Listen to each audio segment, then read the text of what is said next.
Hello, I'm J. Jermaine Day of Moroccan-Moorish Patriotism, Ante, Colorado. The acronym is AMPAC. I'm the Chief Judge of Consular Court. Today is Class 162. Class 162. What do we learn in Class 161? Well, we're still learning about how to decolonize, right? By utilizing the rule of law. So we started studying over an International Court of Justice advisory opinion regarding a question that was posed by the General Assembly members to the ICJ. And the question came from a dispute, a contentious dispute between who? The Mauritius country and the country commonly known as the UK of Great Britain. And why is it that the country of Mauritius was asking questions to the General Assembly? It's because the Mauritius country was trying to get one of their islands back that had been separated from it by an agreement they had signed with the UK. But the agreement they signed with the UK said the island still technically belonged to the country of Mauritius, but Mauritius wanted to make sure that island was really a part of their country, and the UK had that island listed under British sovereignty. You see, when that island should have been listed under Mauritius country sovereignty. So it became a contentious dispute, really, of sovereignty. But what did the Mauritius government do? They went to the General Assembly members and made it about what? Colonialism, about decolonization, because the Mauritius country felt as though that was the stronger argument to bring to the General Assembly members. Why did the Mauritius country decide to bring it to the General Assembly members? Because the General Assembly members of the United Nations has an obligation to assist countries who are still dealing with what? Colonialism. So we found out in the case of Mauritius versus the UK that there were two questions posed to the ICJ. So the first question is about what? Okay, first of all, is continue, that's the key word, is continue occupation of a territory still considered colonialism, right? Is continue occupation. Is that a breach of international law? That was the first question. And the answer was what? Yes, you cannot maintain occupation of a territory that belongs to another country. That's considered colonialism. What was the second question all about? The second question said, okay, if there is still an occupation of the UK over a territory that belongs to Mauritius country, right? If it's occupation by the UK over the Chagos Island, does that now determine a legal consequence of continued colonialism? So the first question was, is this a breach of international law? And the second question was, okay, is this a continued breach of international law? So there's violation, then there's continuation of a violation. It's always two parts. You see? So the Mauritius country was able to get their island back according to the International Court of Justice, who ruled in favor of what? International law. And they mainly used Resolution 1514 of 1960 as their point of reference of what? Law. So the rule of law is all about what law rules, what's based on the subject matter. If the subject matter is about decolonization and two countries are disputing over the question, the legal question of colonialism, then what law do you bring in? You bring in international law. And international law in the United Nations Resolution 1514 says that people are entitled to the complete decolonization of their country. There can be no separation of any portion of their country. So how does this relate to the Moorish government? How does this relate to the Empire of Morocco based upon that particular case of the advisory opinion, or what's commonly known as the legal consequence of the separation of the Chagos Island from the Chagos people in the Mauritius country? Well, the Empire of Morocco has also been separated. Who has the Empire of Morocco been separated from? And that will be the natural inhabitants, i.e. the Moors. And the word Moor is a short title for who? Moroccans. So the Empire of Morocco has been separated from the Moors, i.e. the Moroccans. And there will be legal consequences if in fact the Moors make the proper legal argument in the proper competent consular court or the proper International Court of Justice, which is a court of law. So what the Moors have to understand is there's already precedent from the ICJ that said there can be no separation of any portion of a territory that belonged to a particular country that used to be colonized. So now you look at Resolution 1514 of 1960, and what is its title? It says the granting of independence to who? Colonial countries and peoples. So when the ICJ labeled the case legal consequences, what type of legal consequences was it if in fact the UK was maintaining colonialism over the Chagos Island? What was the legal consequences? Well, it was in two parts. The first part is called civil, right? It was a civil dispute that could lead into what? A criminal dispute. So we got two countries arguing, that's a civil dispute. But when does it become a criminal dispute? Is when the head of state or the officials of the colonial state are now breaching international law. Then it becomes a criminal case because now the head of state of the colonial state is administering colonialism after the fact. It's continued violation. So when it's a state-on-state dispute, that's a civil case. But if those two states cannot come to a compromise, what's up next? What's called crimes against humanity, because it's countries and peoples. So the civil case about the country and the criminal case about the people bringing a suit against some other people. So the head of state for the colonial country, let's say it's the prime minister or the president of the colonial state, now has a suit against them personally. Now it becomes personal jurisdiction.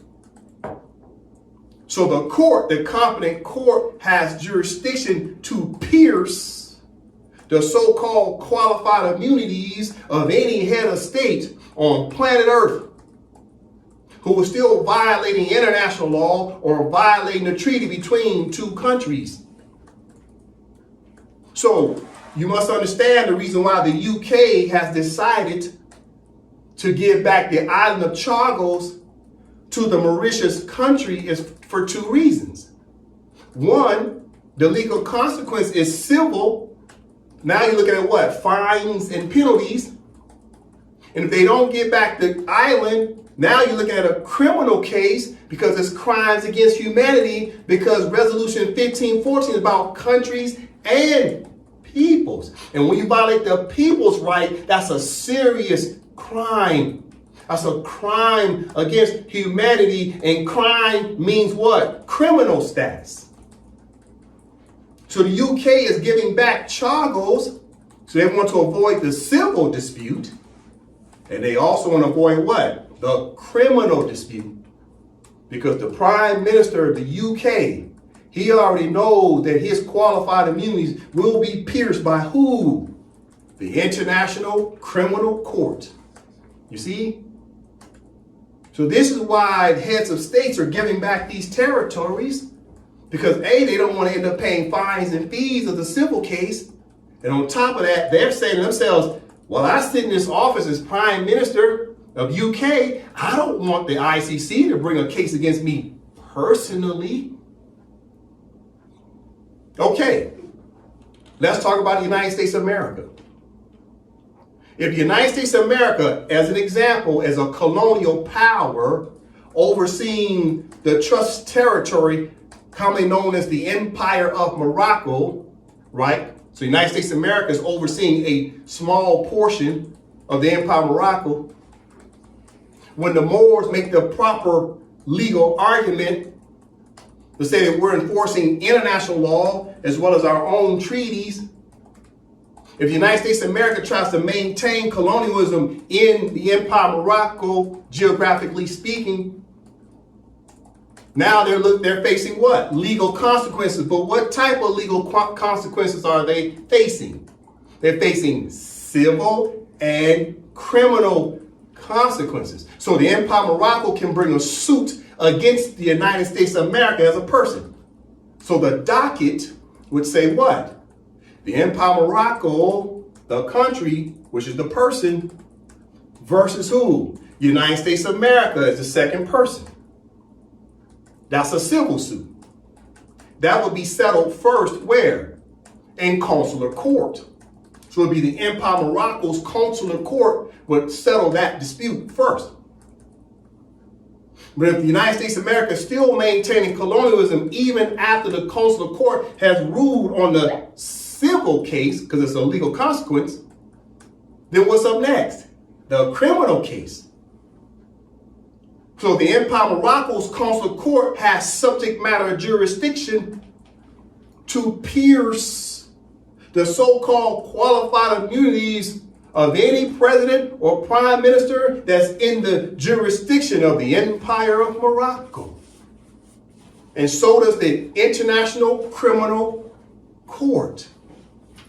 Before there was ever an International Criminal Court of 1998, there was always a consular court of the Moorish government, way before the ICC. And the consular court always had subject matter jurisdiction over the heads of state, their minister of foreign affairs, right? Any of their ambassadors, etc. Any official who works for a foreign country, if they're maintaining colonialism, then the consular court will have jurisdiction to bring them, summon them in front of a court to pierce their so-called qualified immunities. So you have to understand, in the case of Mauritius country versus UK, it's two parts to it, isn't it? The civil side and the criminal side. So always remember, why is the Prime Minister UK giving up the island? Because they don't want to deal with both civil and criminal consequences. And why is it that the United States of America will give up their colonialism in the Empire of Morocco? Because they don't want to deal with civil and criminal consequences. And this is why the United States is going out of their way to try to silence the ICC, the International Criminal Court. Because the United States is already looking ahead, knowing that the Moorish Consular Court, the MCC, the Moorish Consular Court is going to be the first to bring suit against them both civilly and criminally. And you know who's going to support us? Both the ICJ and the ICC. The United States knows it.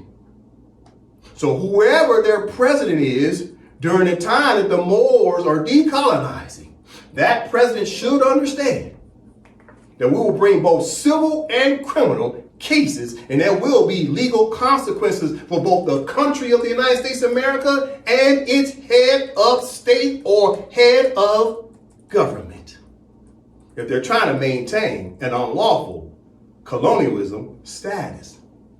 So you have to understand, when you study that case of the UK versus Mauritius, or should I say Mauritius versus UK, of the year 2019, it's more to it than what the I says, because it did not get to the criminal stages of it. It only looked at the civil stages of it, of a question that was posed to the ICJ. So you have to understand, the Moors have to start studying these cases to see, okay, what are the political chess moves, right? Before there's a judicial chess move. Then you have to study the Charter of the United Nations, Article 33. This is what the Mauritius country did. The Mauritius country said, look, we're tired of talking to you, UK. We'll see you in court. But before they went to court, what happened first? Under Article 33 of the Charter of the United Nations, it has 5 steps. What's the first step? Inquiry. So two countries who have a contentious dispute should seek inquiry first. What's the second step? Mediation. Two countries that have a dispute should seek mediation. What's the third step? Arbitration. What's the fourth step? Conciliation. And what's the fifth step? Judicial settlement. So the Mauritius country was seeking all five of those steps: inquiry, mediation, arbitration, conciliation, and judicial settlement. And guess who settled it? The ICJ through an advisory opinion. And after that, within 4 years, the UK had serious discussions about giving that island back, because they know they're facing what? Civil and criminal liability. You have to understand this. Moore's got to study law. All right, so what was the second part of what we learned in class 161? It's very important for Moors to listen to what I'm about to say. The ICJ ruled in favor of the Mauritius country to say that no matter what type of agreement the Mauritius country signed with the UK, that agreement became what? Null and void if it violated international law. Why is that important for the Moors to understand? It's because when France signed an agreement with the Empire of Morocco in 1956, in the agreement commonly known as the Franco-Morocco Agreement of March 2nd, 1956, what did France do? France attempted, and they were successful in what? Separating the Empire of Morocco from both the office of Sultan and from the Moorish people. It was a separation that caused Mohammed V, who was the Sultan of Morocco at that time, to step down from his office, and he left the Empire of Morocco as a country in a status of what? He adjourned what? Sine, which means what? Without a date to reconvene the government. He left the government suspended. I'll say it again. Mohammed V, Sultan of Morocco, 1956, because of coercion of France telling Mohammed V to sign the agreement, it caused the Sultan of Morocco to suspend his own office and to suspend the government of the Empire of Morocco, and also to suspend what? Consular court. What does suspend mean? It's just put on pause. It was adjourned without a date to reconvene. But it doesn't mean that the Empire of Morocco did not exist. It's like if you have a car, your car just sits there in your driveway for a few months or a few years. It doesn't mean it's not a car anymore just because no one's gotten in it in a long time. It's still a car, isn't it? Absent of what? A driver. Absent of what? Passenger. But it's still a car. It's just suspended its usage of the car. So now, what did the Empire of Morocco do as of June 8, 2024? We reinstated both the Empire of Morocco through a constitution, and we reinstated the Sultan of Morocco into his office, and we reinstated the Moorish government.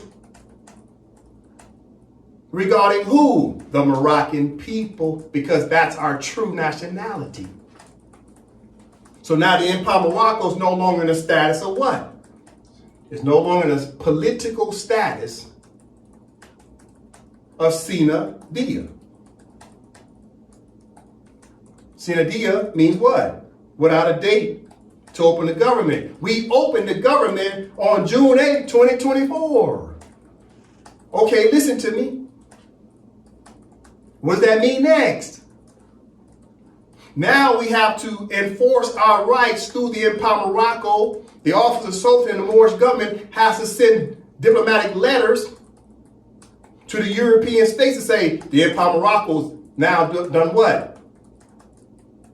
We've reconvened. Now we're enforcing the treaties through what? Decolonization. It's very important to understand what I just said. And we're now sending correspondence to the United States of America as an example. The United States of America cannot turn around and say, well, there's no government of the empire. Well, that's not true. So let me say this for the record. When you're talking law and you're talking courts, everyone is considered innocent till proven guilty. Isn't that correct? Isn't that a standard of law? That's a universal principle. So the United States of America has been innocent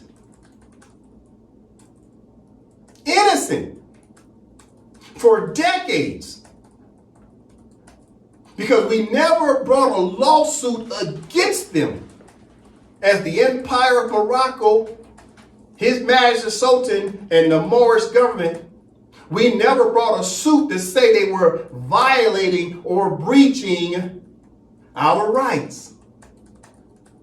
Therefore, the United States of America, as an example, is innocent till what? Proven guilty. Everybody has a right to be innocent, including countries.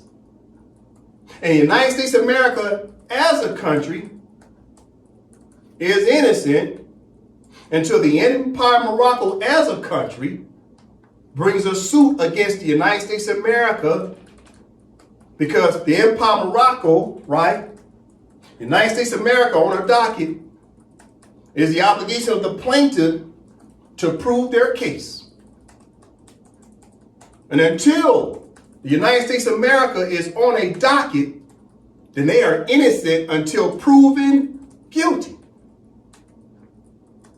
So if the United States of America does anything to violate international law or Moroccan treaties or the sovereignty of the Empire of Morocco and its people, until that moment, they're still innocent.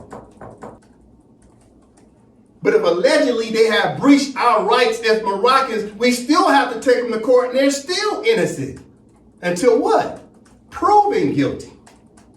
But what's the proper court that the Empire of Morocco has to take the United States of America as a country to? It's called what? Consular court. Then you have to prove them guilty with what? Law and fact. So through the law and facts that you bring to the table, your merits of your case, you also use what? Procedure. And Moors never had what's commonly known as the statutes of the consular court. Moors never had the law of consular court. Moors never had the rules of consular court. The rules is the procedures. Now the empire has it. As of June 13, 2024, the consular court, the MCC, the Moorish Consular Court, has both the statutes of the consular court, and the Moorish Consular Court also has the rules of consular court, both law and procedure.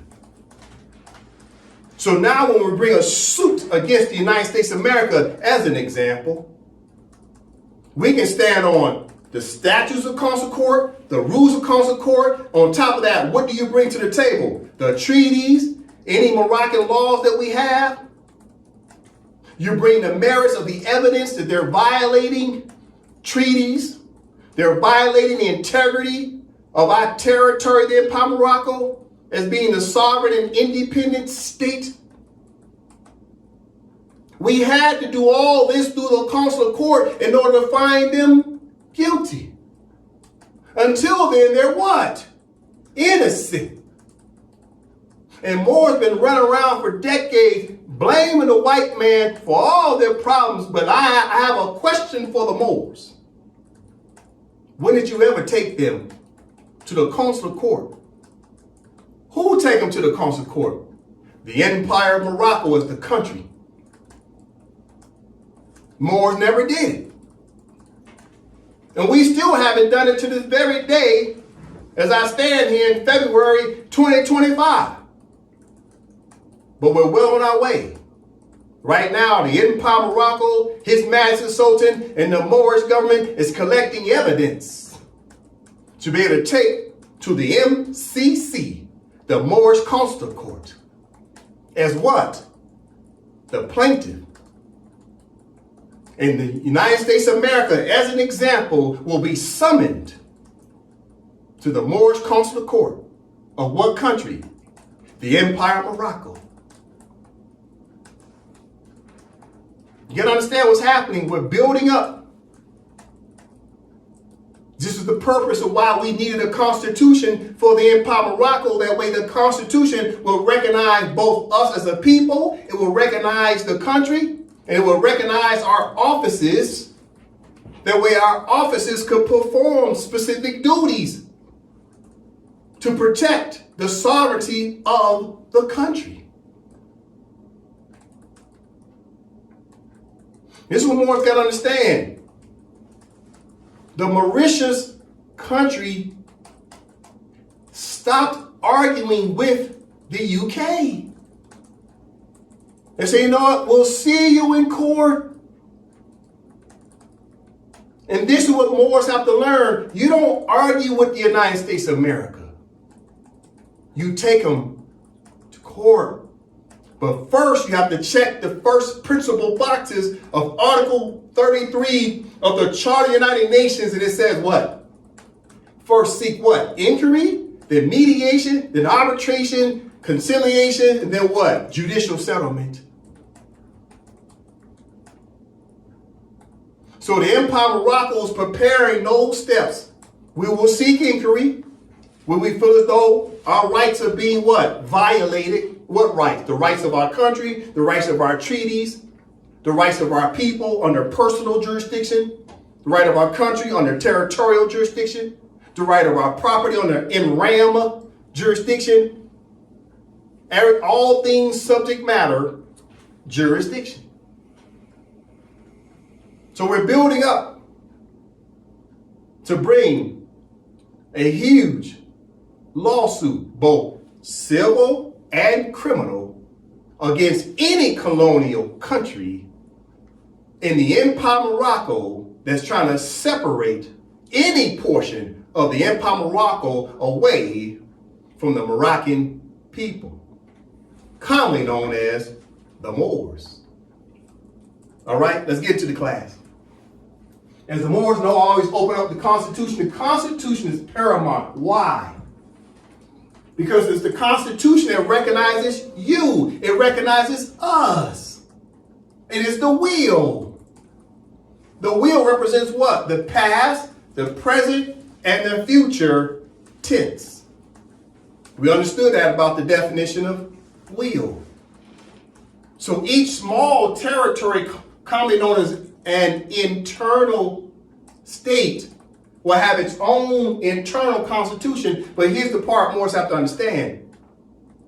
For the Moors who are coming home to pledge their allegiance to the Empire of Morocco, you will not need to write an internal constitution. It's already been written for you. It made it easy for you. We already wrote it. It has 106 articles.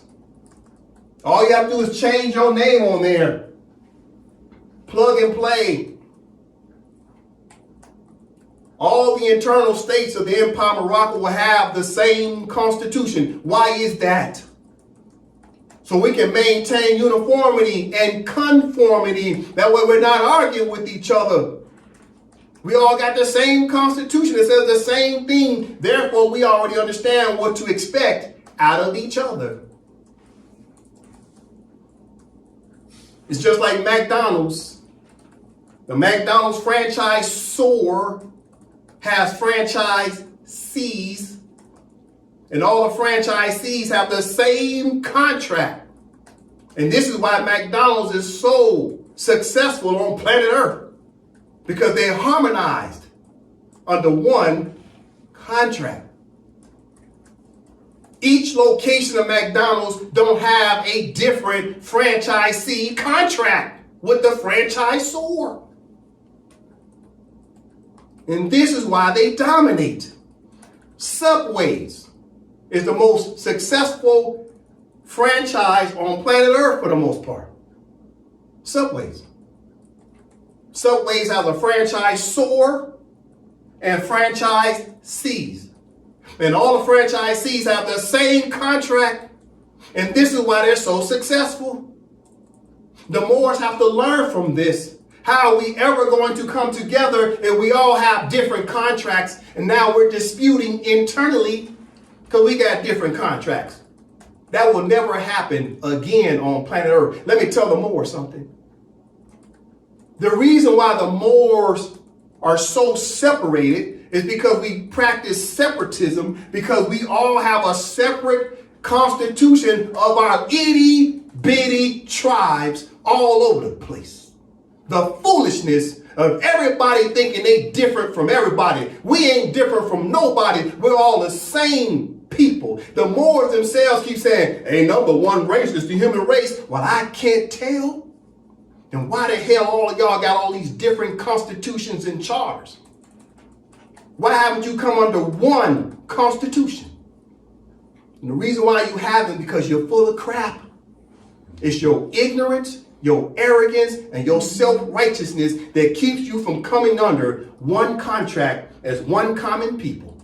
One flag, one state, one nationality, one contract called the Empire of Morocco and your internal constitution. Listen. So here's the constitution for the Empire of Morocco. This is the umbrella constitution that oversees all other constitutions. But the Empire of Morocco's constitution is very, very similar to the internal constitution as an example of AMPAC. AMPAC's constitution has 106 articles. Guess how many articles the constitution of the Empire of Morocco has? 106 articles. It's a very similar constitution. So both the internal constitution and the external constitution of Empire of Morocco, both of these constitutions are very similar in its language. To maintain consistency, we have to come back together as Moors under unity and loyalty. We must have discipline. We must have obedience to who? Each other. We have to have each other's back. We got to get in the same foxhole together. We have to unite. And we unite under the same language of the same contract. Therefore, all those will be bound to the same language of said contract, which is the Constitution, which is the will. That's what Moors have to understand. If we're going to come together and fight as one people, then we need one primary contract that binds all of us. I'm being redundant. Because this is why we have failed as Moors. We got 10,000 different contracts going 10,000 different directions. But yet, the Moors are flying one flag of the Kingdom of Morocco, the red flag with the green 5-pointed star. But yet you got 10,000 different organizations, but got one flag, but all y'all got 10,000 different constitutions. The foolishness, that's called separatism. That's tribalism. We ain't learned nothing as Moors yet. The only thing that binds us right about now is one word called Moor. Outside of that, we're all going different directions. The foolishness. And this is why the Treaty of Madrid of 1880, Article 15, paragraph 1 says what? Any subject of Morocco who's been naturalized in a foreign country's jurisdiction shall return to Morocco and choose between the entire submission to the laws of the empire. And there's only one law of the empire, and that's the Constitution of the Empire of Morocco. There it is. There isn't 10 constitutions that say Empire of Morocco. There's only one. This is what more got to understand. This is why we have failed as a people. We do not know how to commit to follow the instructions of our own Moorish treaties, and we keep saying treaty is supreme law of the land, and guess what? I look online and Moors won't even read Article 15. You know why they won't read Article 15 of Treaty of Madrid? Because they do not want to come together and unite. Everybody want to be the pastor of their own church. Nobody wants to be the deacon. So what you know what the deacon does? He leave the church, he go start a church. Now you got two churches. And when you leave, you want to be the man of your church, you say, I need a deacon now. So you get a deacon. And guess what that deacon does? He said, I don't want to be second. So he starts a church. Now you got three churches because the deacon turned into the primary reverend of his church. He turned into the primary reverend, and guess what he does? Oh, I need a deacon. So that deacon says, man, I want my own church. So now a deacon starts a fourth church. And this has been going on amongst the Moors and this tribalism, because we can't come under one government. And one of the main reasons, listen to me, why we've never been able to come under one government is because we never had term limits in our governments. You must understand the Empire of Morocco's constitution has term limits. The Sultan of Morocco can only sit in that chair for 7 years at a time. And if the Sultan's re-elected for 7 more years, great, that's a re-election. The Sultan can only hold office for a total of 3 terms. That's it. 21 years maximum. That's only if the Sultan gets re-elected every 7 years. That gives other Moors a chance to sit in the office of Sultan. That gives Moors an opportunity to sit in the office of governor, because governors can only sit in the office for 5 years. Legislators can only sit in the office for 5 years. So that gives everybody a chance to run for the candidacy through a plebiscite to sit in an official chair. But see, back in the day, there was no term limits. Even today, amongst these religious corporations, there's no term limits. This is the problem amongst our people. This is why we run off and establish different organizations, right, and associations and corporations, because we just want to sit in a chair and feel a little power. Well, guess what? All of us can feel a little power. We can all have a little power, and we all come together understanding that these chairs have term limits. Just wait your turn. It's too easy. We ought to be ashamed of ourselves. Who the hell came up with this concept that you get to sit in a chair for the rest of your life? Farrakhan been sitting in the chair since 1975, 50 years, a monarch. Taj Bey was sitting in the chair of the Civic Moors since 1980. As well as other leaders in a bunch of different communities. They just sit there with no term limit. Then you wonder why people keep running off and establishing their own organizations, corporations, and associations, because your behind keeps sitting in a chair for 20, 30, 40, 50 years. You sit there till you're damn near dead. Once you check in the hospital, you say, yeah, I think I'm going to retire now. Well, duh. Now you're deaf, can't hear, can't see, can't chew, can't talk. Now you want to say you want to step down because you damn near a mummy. Oh, now it's okay for you to get out the way? Shut the hell up. Running around in a damn wheelchair. I saw Farrakhan recently. He's so old and decrepit, he can't even bend down and shake hands or kiss somebody. Somebody got to lift him up just to get up. The hell is wrong with our people?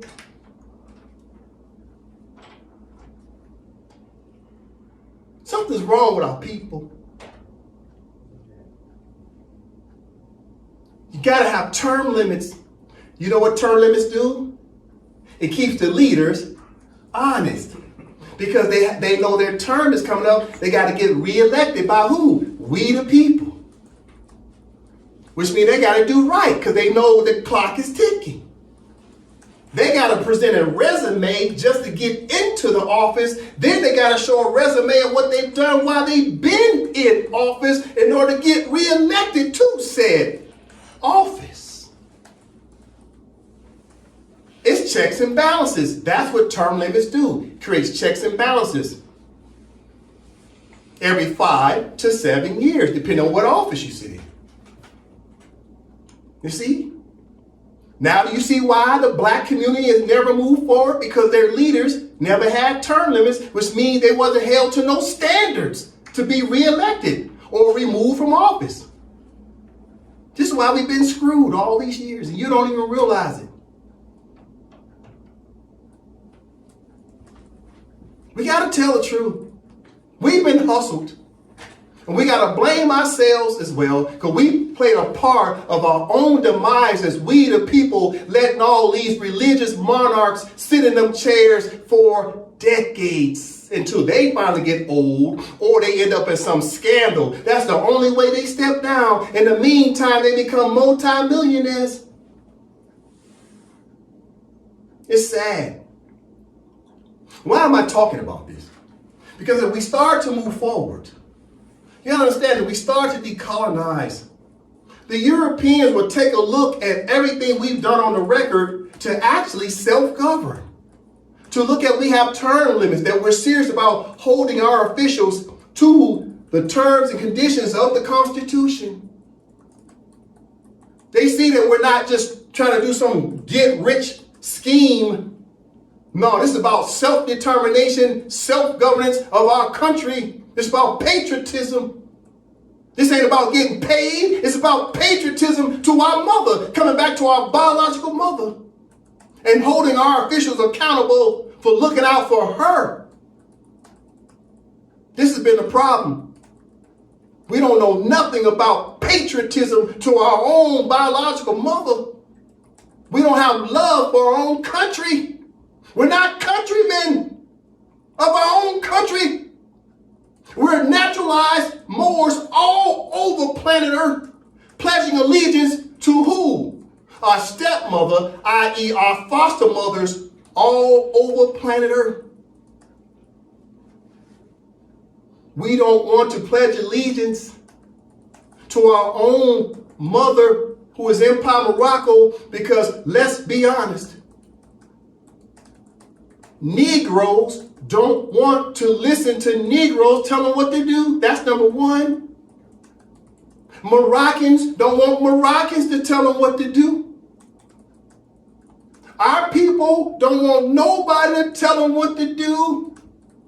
They don't want the white man to tell them what to do. They don't want the black man to tell them what to do. They don't want the Moroccan to tell them what to do. They want to run around rogue. Taliban Moors. This is the problem.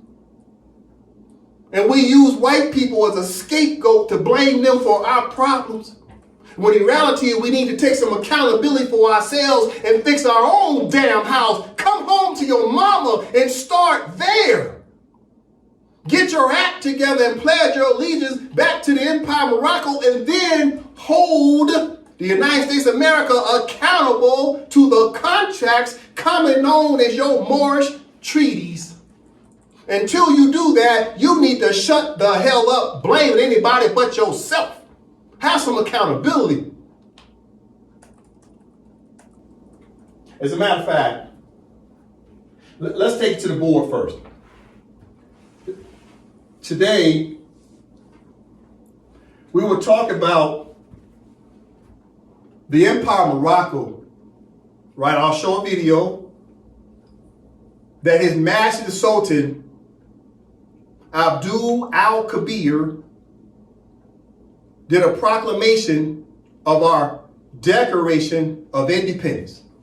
We'll watch about a 7-minute video watching the Sultan, who was elected, read a Declaration of Independence. We will also show today on video the Sultan, right, taking his office and affirming for the record pledging his allegiance to both the Constitution of the Empire of Morocco and his office of Sultan. So now, as of June 8, 2024, the Moorish government has been reopened. So let's take it to the board so the Moors can understand where I'm going with today's class. Today we're going to talk about the Franco-Morocco Agreement of 1956. It's important to go backwards, right, in order to understand what we've done in the present and what we're going to do in the future. So we got to go back to 1956 because there was a pendulum swing, right? There was a time in history in 1956 where the Sultan technically abandoned the Empire of Morocco because he was coerced by France. All right? Okay, so we got the Franco-Morocco Agreement 1956, right? That drop-down box. Now, why are we going over that? Because it's very similar to what we learned about the Mauritius case of 2019 when they went against UK. Right? So in this scenario, we'll say legal consequences for the continued colonialism and separation of the Empire of Morocco from the Moroccan-Moorish people. So what happened? In the case of Mauritius government versus UK, it was about the separation of the Chagos Island and people from the Mauritius government. So in our scenario as Moors, it's a very similar case.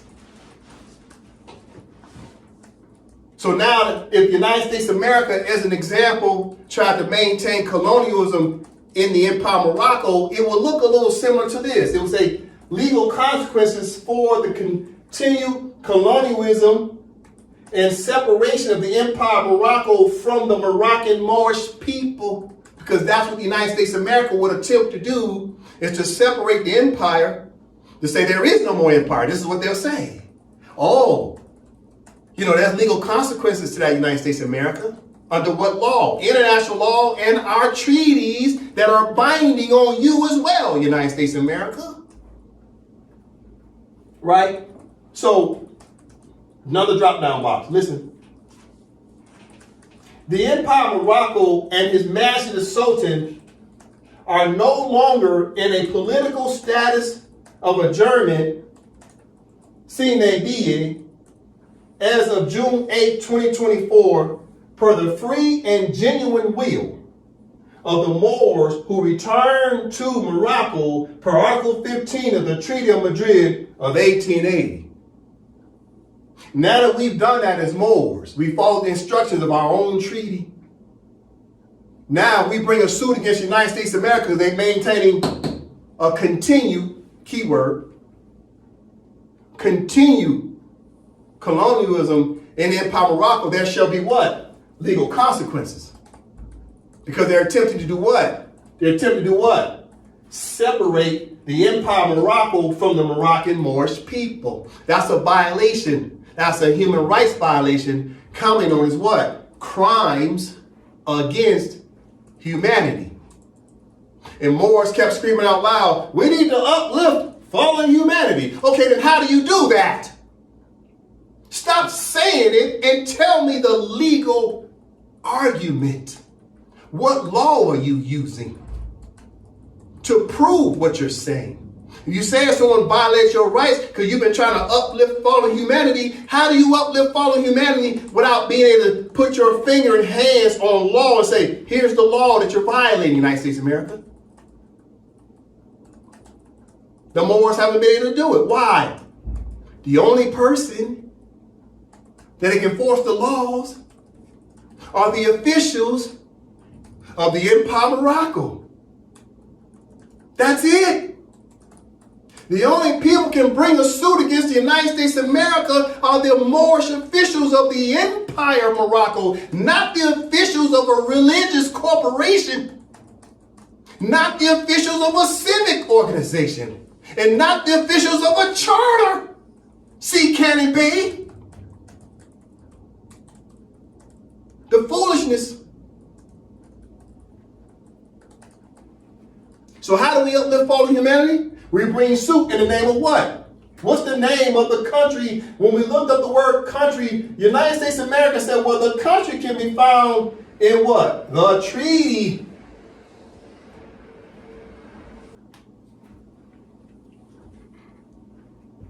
Question.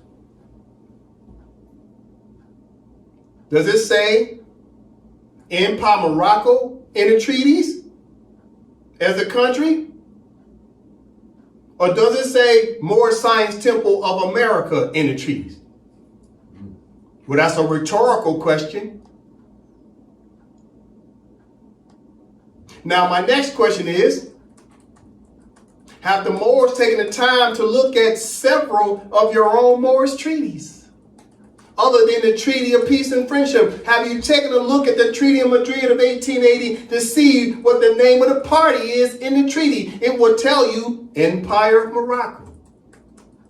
Have you looked at the multilateral treaty of the Act of Algeciras? It will tell you Empire of Morocco. Have you taken a look at the case commonly known as France versus United States of America of 1952? Who's the case really about? The Empire of Morocco. Have you taken a look at what's commonly known as Treaty of Fez of 1912? Is about what? The Empire of Morocco. But the Moors didn't even know this. So we have to understand, in order for us to fight the good fight, to say that the United States of America is breaching our rights, then we must fight in the proper name of the Empire of Morocco. That must be understood. Until then, the United States of America is what? Innocent. You're accusing them, but you don't know your own legal arguments. Let's continue. So when you start to understand the board, now that the Empire of Morocco has restored the government, when we bring out legal disputes, it will be a legal consequence. The United States of America, as an example, tries to maintain colonialism. So we're talking about today the Franco-Morocco Agreement of 1956 because it attempted to separate the Empire of Morocco. We'll talk about that today, right? All right, let's get started. So first, let's talk about something in the present tense, right? We talked about the wheel. All right, what do I have up here? This is a 7-minute video of His Majesty the Sultan reading the Declaration of Independence out loud that's dated May 13th, 2024. All right, you can find this on YouTube. Go to Empire of Morocco, Declaration of Independence, May 13th, 2024, right? The name of the YouTube channel is Wazir Regional Council, all right? Okay, let's take 7 minutes and listen to it. It's very important for all the Moors to understand. What comes first when people are trying to decolonize? First must be what? A declaration of your intent to do what? Self-govern based upon your self-determination. So the Empire of Morocco is checking the first box of Declaration of Independence. Listen. Declaration of Independence for the Empire of Morocco. Let it be known on this day of May 13th, 2024, that I, the duly elected Sultan, hereby declare the sovereign independence of the Empire of Morocco. Whereas the complete national territory of the empire shall be decolonized through varying stages of advancement without any interruption. The Moorish Empire shall be entitled to enjoy an autonomous political status as an external state under the sovereign authority of the office of the Sultan, affirming that colonial administrations throughout the Empire of Morocco shall no longer have treaty power, legislative power, or extraterritorial jurisdiction over the Sharifian Empire and its Moroccan nationals without the express permission of the Sultan.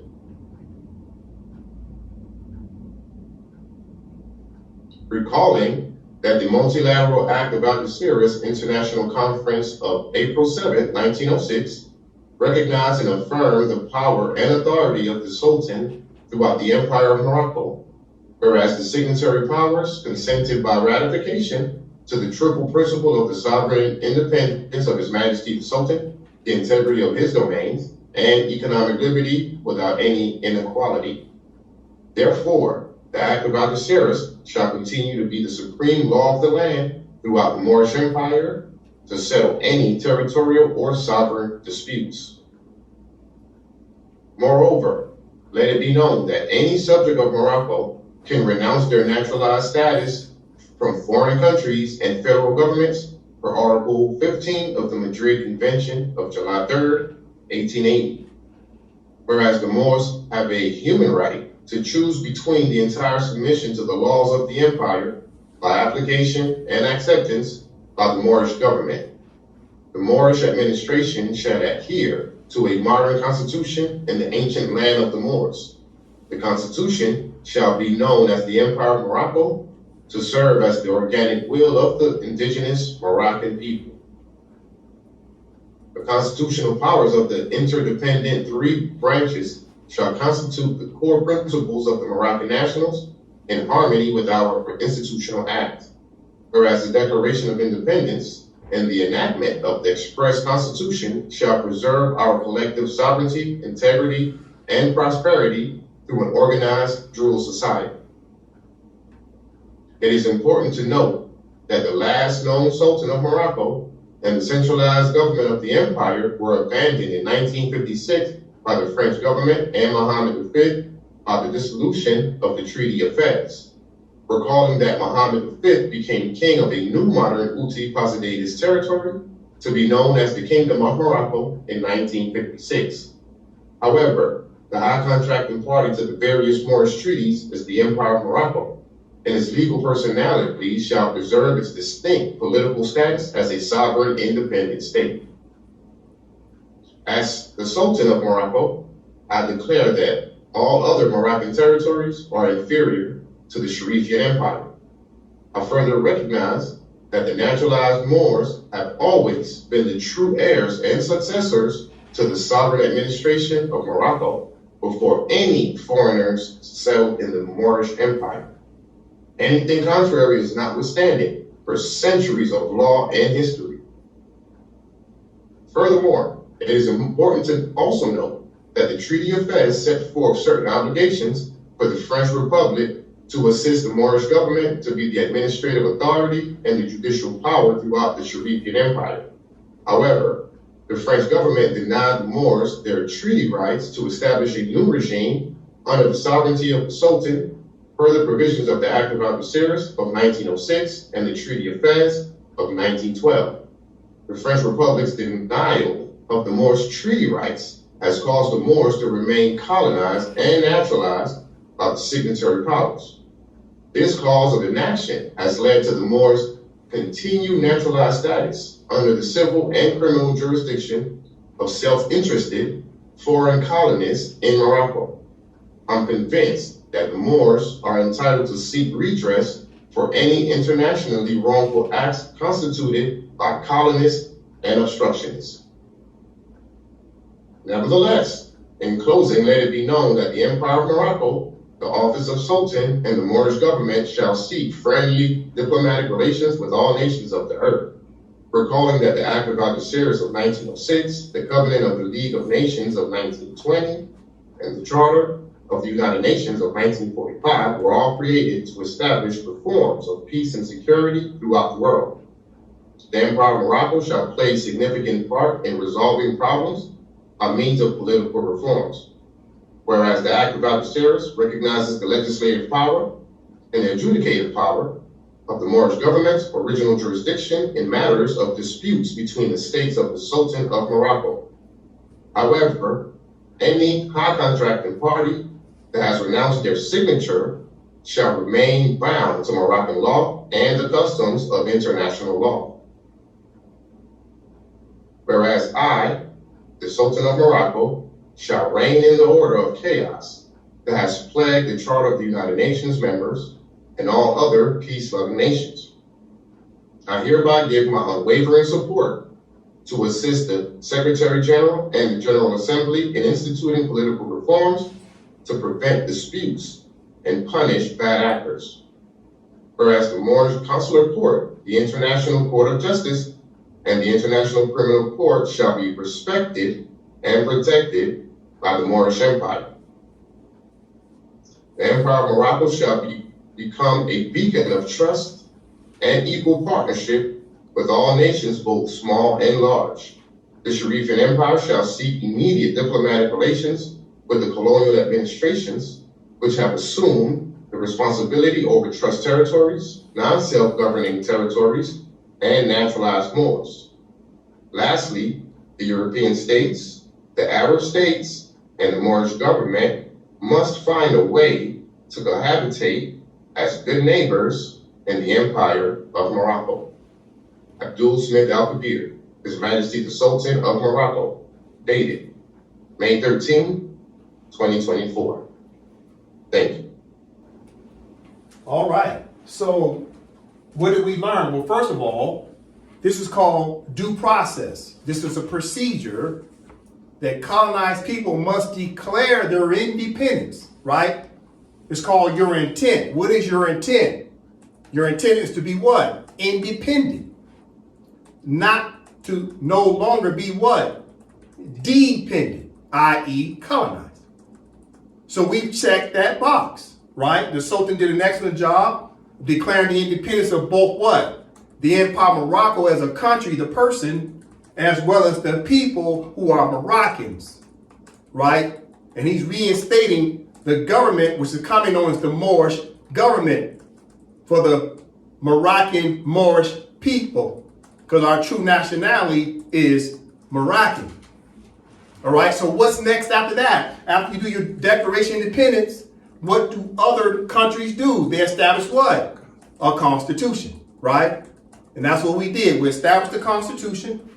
Okay, listen. So here's the constitution for the Empire of Morocco. Here are the dates based upon due process.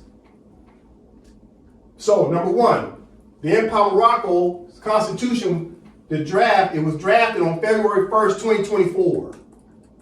It was signed by the Sayarahas on February 29th, 2024. Who the Sayarahas? Those are the legislators. Number three, it was signed by the Wazirs on February 29th, 2024. Who are Wazirs? Governors. Number four, there was election day, right, a plebiscite. Election day for the Sultan was done on May 12th, 2024, which was Mother's Day of 2024. That was our election day, Mother's Day. So number five, there was a Declaration of Independence by the Sultan on May 13th, 2024, the next day after Mother's Day. So both the mother and the political father came together. You see how that works? So number six, the Constitution of the Empire of Morocco was signed by the Sultan on June 3rd, 2024. Number seven, there was a public inauguration of the Sultan on June 8th, 2024. That's when we put the government back into place. We did what? Reconvened. All right. Number eight, the Sultan, right, promulgated to the empire by the Sultan on June 8, 2024. So let me clean that up. So what happened? The public inauguration of the Sultan on June 8, 2024 was promulgated to the empire by the Sultan on June 8, 2024. All right? We're going to watch a video of the Sultan taking his oath. Just a moment. Number nine, the Empire of Morocco's constitution was deposited at the United Nations on June 13th, 2024. So we're following the due process of what? What does the Charter of the United Nations say about countries? It said countries have to deposit what? Their treaties and constitutions with the Secretariat, according to Article 102 of the Charter. That's where all countries of planet Earth, i.e. states, deposit their recognized constitutions and treaties. That way it becomes what? Public law instead of what? Private law. You cannot have secret treaties and you cannot have secret constitutions. And the only way for it to become public law, you have to deposit with the United Nations according to Article 1 or 2 of the Charter. Listen. Number 10.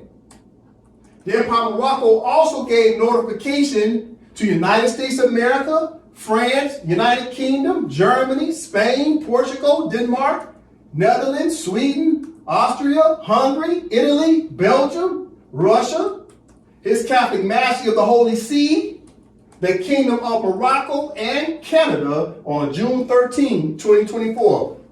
The Prime Minister of the Empire of Morocco sent notifications under what's commonly known as erga omnes notification. Erga omnes means what? Notification to all. That was done. All right? Okay.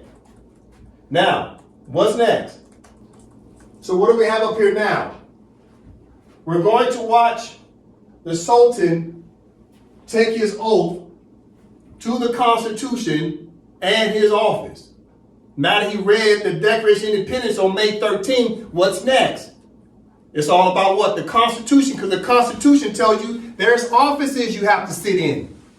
The Constitution recognizes your nationality as Moroccan, so the Moroccan Sultan has to now pledge his oath to the Constitution and to his office, right?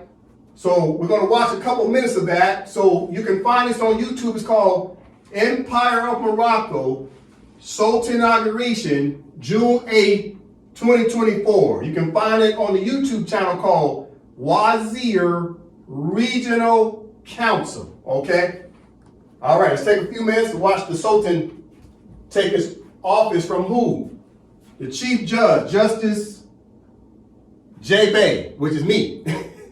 All right, so Justice J. Bey will administer the oath to the Sultan.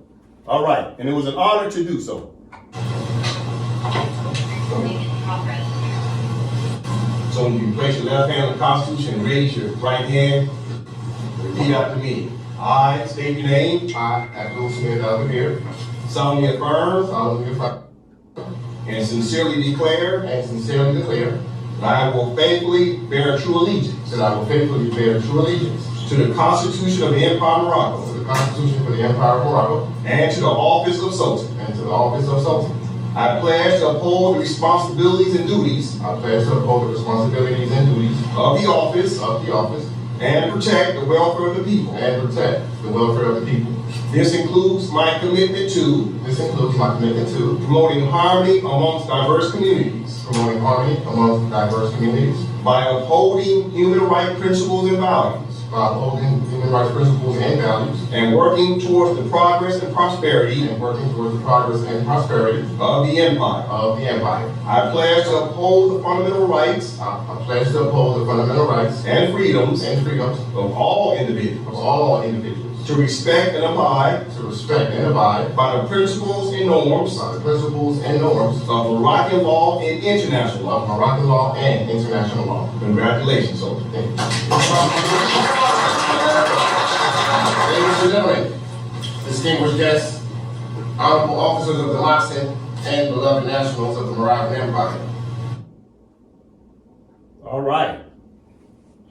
So as we can see, His Majesty the Sultan took his office by pledging allegiance to the Constitution, right? So first he did a Declaration of Independence, and then from there, he took his office. This is called due process, right? We're self-governing. We're checking boxes. There was an actual election of the Sultan amongst who? All the Moors who followed the instructions of the Treaty of Madrid, Article 15, Paragraph 1. Right? Those Moors voted for the Sultan because those Moors could only be what? Moroccans to vote for a Moroccan Sultan. You can't be Moorish American and vote for a Moroccan Sultan. All right, so I want to say congratulations to His Majesty Sultan Abdul Al-Kabir. All right. Now that that's done, the Moorish government can move forward with instituting its government because now it's official. It is de jure. It's a de jure Empire of Morocco country and a de jure Sultan and a de jure Moorish government of the de jure Moroccan-Moorish people. It's all in truth and not in fact. It became principled. It's well settled. You see? Well settled principles. Now, the Empire of Morocco, as the external sovereign independent state, has the Sultan as head of state. And we now, through that public inauguration, and more should go back and watch, it's about an hour and a half long. It would show, I should say, all the Moors taking their offices to all these branches. So the executive branch took their oaths, the legislative branch took their oath, and the judicial branch took their oath. So go back and watch the public inauguration. All right? It's about an hour and a half long. All right? Okay. Now that we've done that, now we're in conformity with the Charter of the United Nations. What about the Charter of the United Nations? Okay. Under Chapter 11, Declaration regarding non-self-governing territory. So we did our declaration, right, of a non-self-governing territory because the Empire of Morocco was not governing. Now we're starting to do what? Self-govern. We're starting to self-govern over what? The territory. You see? But now that we've done that, we've checked the initial boxes. Guess what the United States of America, as an example, and all other European states owe both the country was the Empire of Morocco and its peoples. Guess what they owe us now? Okay, listen. Article 74. Article 74 says what? Okay, Brother Dre, from the top. Article 74. Members of the United Nations also agreed that their policy in respect of the territories to which this chapter applies, no less than in respect of their metropolitan areas, must be based on the general principle of good neighborliness, due account being taken of the interests and well-being of the rest of the world in social, economic, and commercial matters. All right, so Article 74 is about what? Respect. Listen. Members of the United Nations, for example, United States of America, members of the United Nations also agree that their policy in respect of the territories to which this chapter applies, no less than in respect of their metropolitan areas, must be based on the general principle of good neighborliness, due account being taken of the interest and well-being of the rest of the world in social, economic, and commercial matters. So it's all about what? The member state, United States of America as example, has to respect, right? Notice it says respect here, okay? And it says respect right here. Respect. You have to respect the principles of what? International law, starting with the Charter. So they're telling the United States of America as example, you have to respect the Moors when they declare their independence and they start to emerge as a sovereign and independent state. You must respect them. It's paramount. It's first to respect indigenous people. That's what the Charter says. And this is why Rahm Emanuel, the mayor of Chicago, Illinois, from the year 2012, wrote a proclamation to let the Moors know your rights were guaranteed in the Charter of the United Nations. And the Moors never read the Charter. Now we're reading it. But Article 74 was never, ever in a position where we could enforce it as Moors. We could never get respect from the United States of America, the United States, there's several Union states in their local municipalities because the Moors wasn't respecting ourselves. Because we now emerged as a sovereign, independent country called what? Empire of Morocco. We were disrespecting ourselves. Do you understand what I'm saying? Because we didn't know who our mother was. Therefore, we remained naturalized under our foster mother. And she never had to respect us because we wasn't respecting ourselves to follow the instructions of Article 15 of the Treaty of Madrid. So now it's all about respect. The United States of America has to show respect, okay? It's all about respect. That's a charter obligation. In addition to what? Our treaties. Because treaties supreme law of the land. And when two countries are not respecting the treaty, guess who they bring in? The General Assembly members. That's exactly what the Mauritius government of the Mauritius country did. They got tired of arguing with the UK and said, you know what? We'll see you in court. So the first thing they did, they took it to the General Assembly to seek mediation arbitration. And when that wasn't working, they automatically went to the ICJ to get the advisory opinion. You see how it works? Don't argue with the colonist. You get your pen and you bring suit. That's what you do. You bring it to the competent authority of the courts. Stop arguing with the colonists. Listen. So now that they have to respect us, all right, listen, what's happening? Here's a timeline. Starting in 1930, 1 year after Noble Ali gets assassinated. This timeline is from 1930 all the way over to 2025. When did the Empire of Morocco reinstate itself as the empire country and its people? Year 2024, June 2024. Now look at this. Look how long it's been since the Empire of Morocco went into a shallow grave because Muhammad V basically stepped down as Sultan in 1956. Look at this. This is a timeline, all right? 1956 is when Muhammad V technically stepped down around November 12th, 1956. Look how many years this is. This is 10 years right here. So you got 10, 20, 30, 40, 50, 60, 1, 2, 3, 4, 5, 6, 7, 8, 9. 69 years that the empire has been without a sultan and the empire has been in a shallow grave. The Moors kept saying we had a government and it wasn't true. You know why? Because your own question number 34 of your own 101 says, who is our ruler of Morocco? And what's the answer? The Sultan.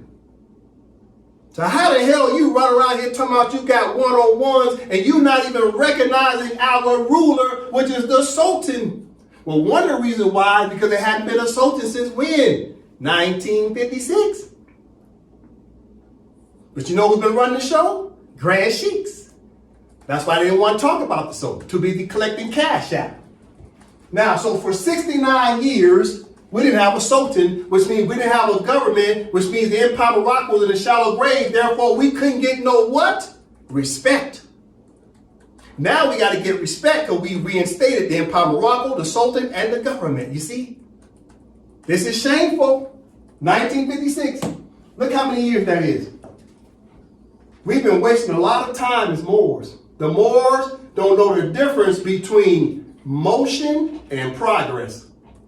Moors have been walking in circles for decades.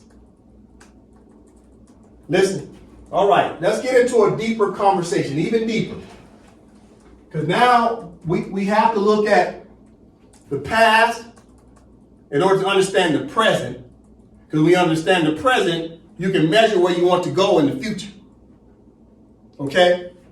So what do I have up here on the board? This is the Franco-Moroccan agreement of March 2nd, 1956. This was the beginning and the end of the office of Sultan of the Empire of Morocco.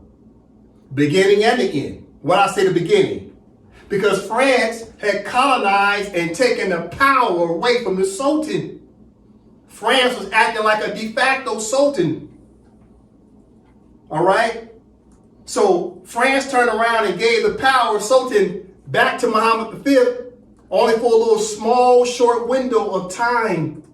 So at the beginning of the Sultan getting his power back, and then he turned right back around and gave it away again when he became king. So he only had his power, Muhammad V only had power as Sultan for less than a year. Let's talk about it. Okay, before we get started, keep in mind, when we looked at the case of the ICJ of 2019, Mauritius government versus UK, the ICJ ruled to say that what? No matter what contract the colonizer signs with the colonized country and people, that contract becomes what? Null and void, because it should be what? Scrutinized.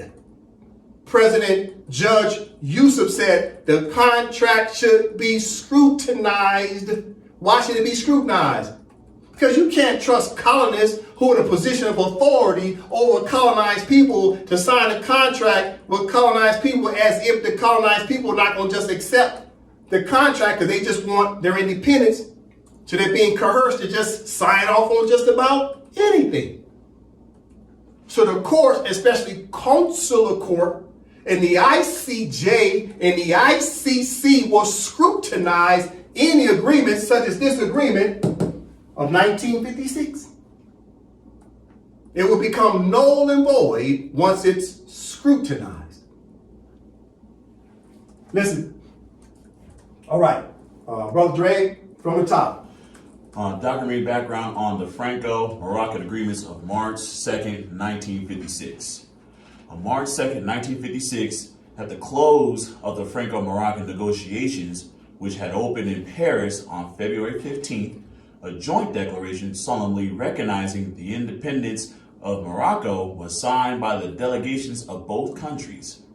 This declaration laid down the principle of a Franco-Moroccan interdependence, freely negotiated and defined between sovereign states in the fields of defense, foreign policy, and economic and cultural relations, and guaranteeing the rights and freedoms of French residents in Morocco and Moroccan residents in France.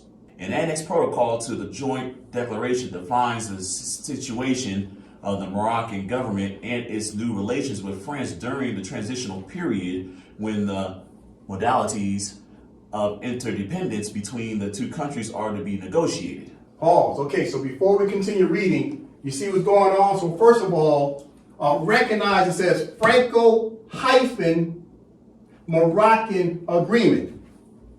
So the name to the left, right, when it placed it like that, it's saying France was in a position of protectorate over the Moroccans. So it became a Franco-Moroccan agreement instead of it saying Moroccan-Franco agreement.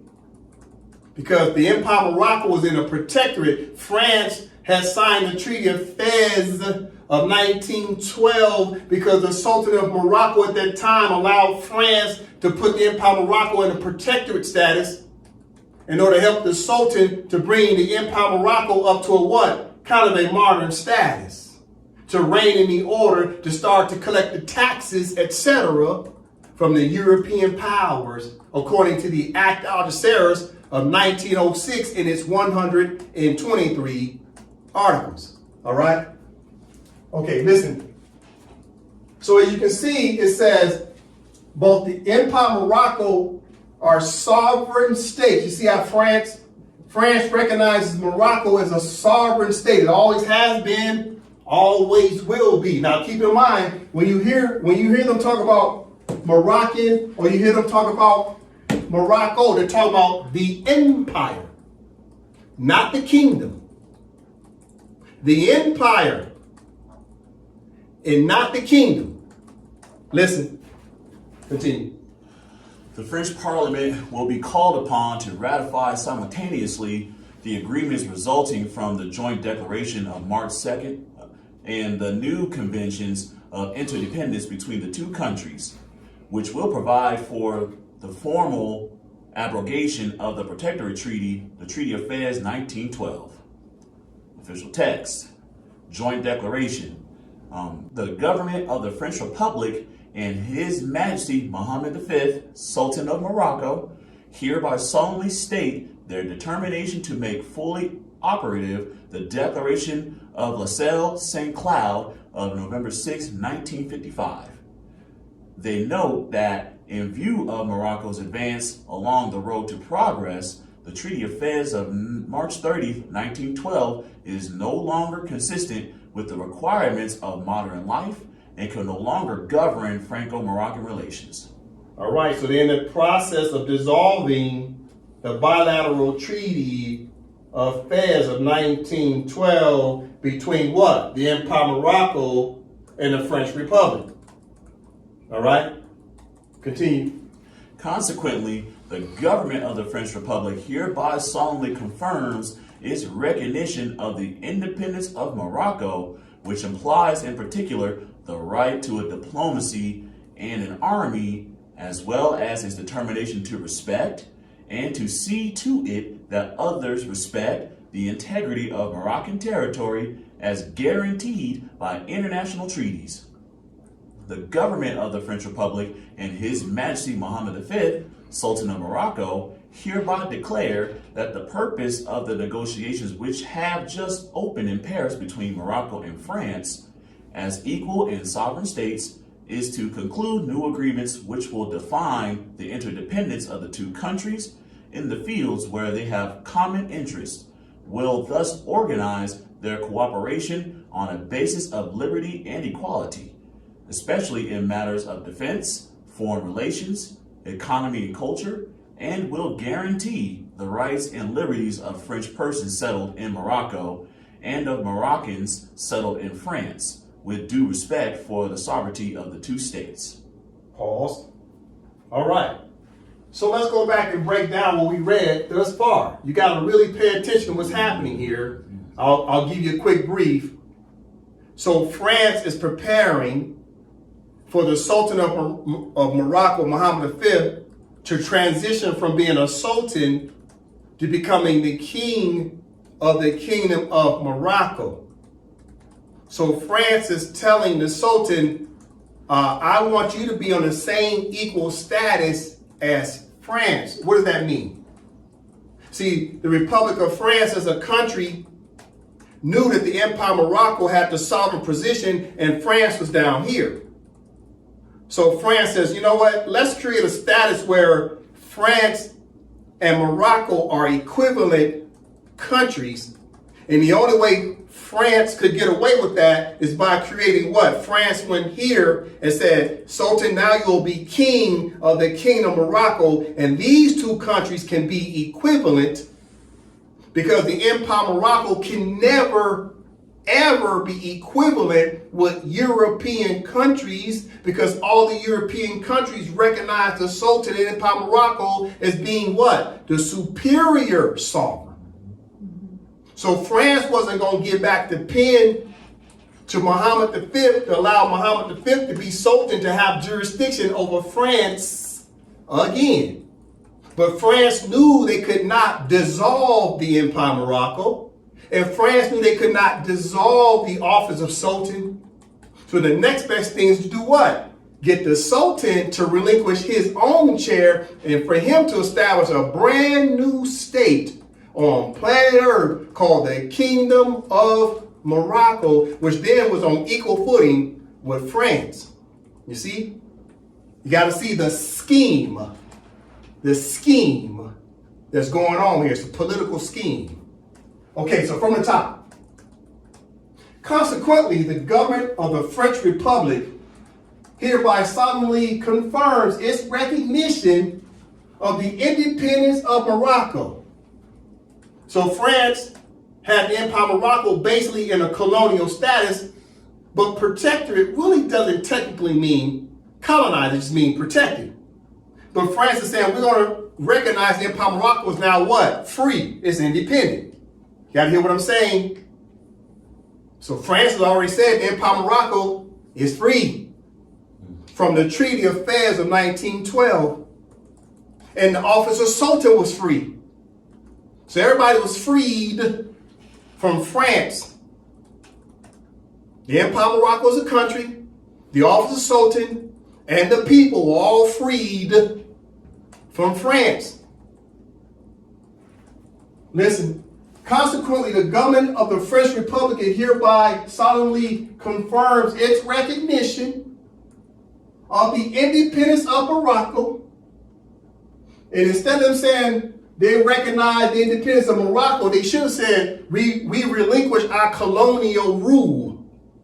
But instead, they flip it and say, oh, we recognize your independence. No, you should recognize the fact you're relinquishing your colonial rule. That's what they should have said. But you see, people with arrogance don't like to just say the straight truth.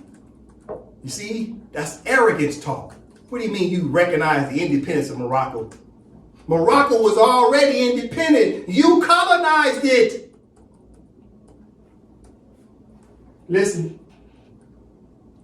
Consequently, the government of the French Republic hereby solemnly confirms its recognition of the of the independence of Morocco, which implies, in particular, the right to diplomacy. So then Morocco has a right to diplomacy. What's diplomacy? Diplomatic relations. Qualified immunities of all the officials of the Empire of Morocco is now hereby recognized by France.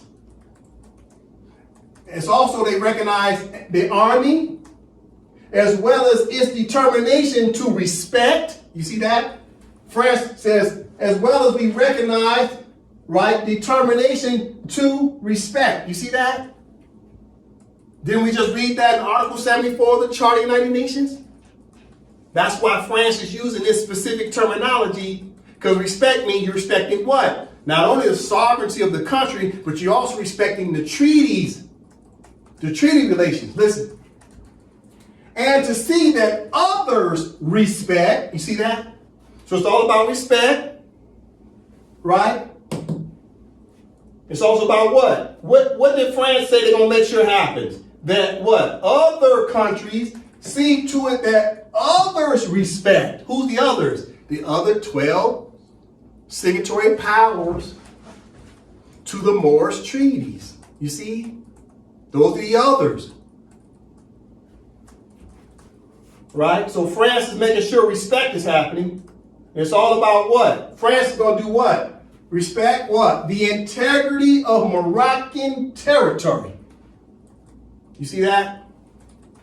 Now, did you recognize it says singular Moroccan territory? Moroccan, you got to catch the wordplay. France has recognized the integrity of Moroccan territory. Doesn't that sound singular? Did it say territories?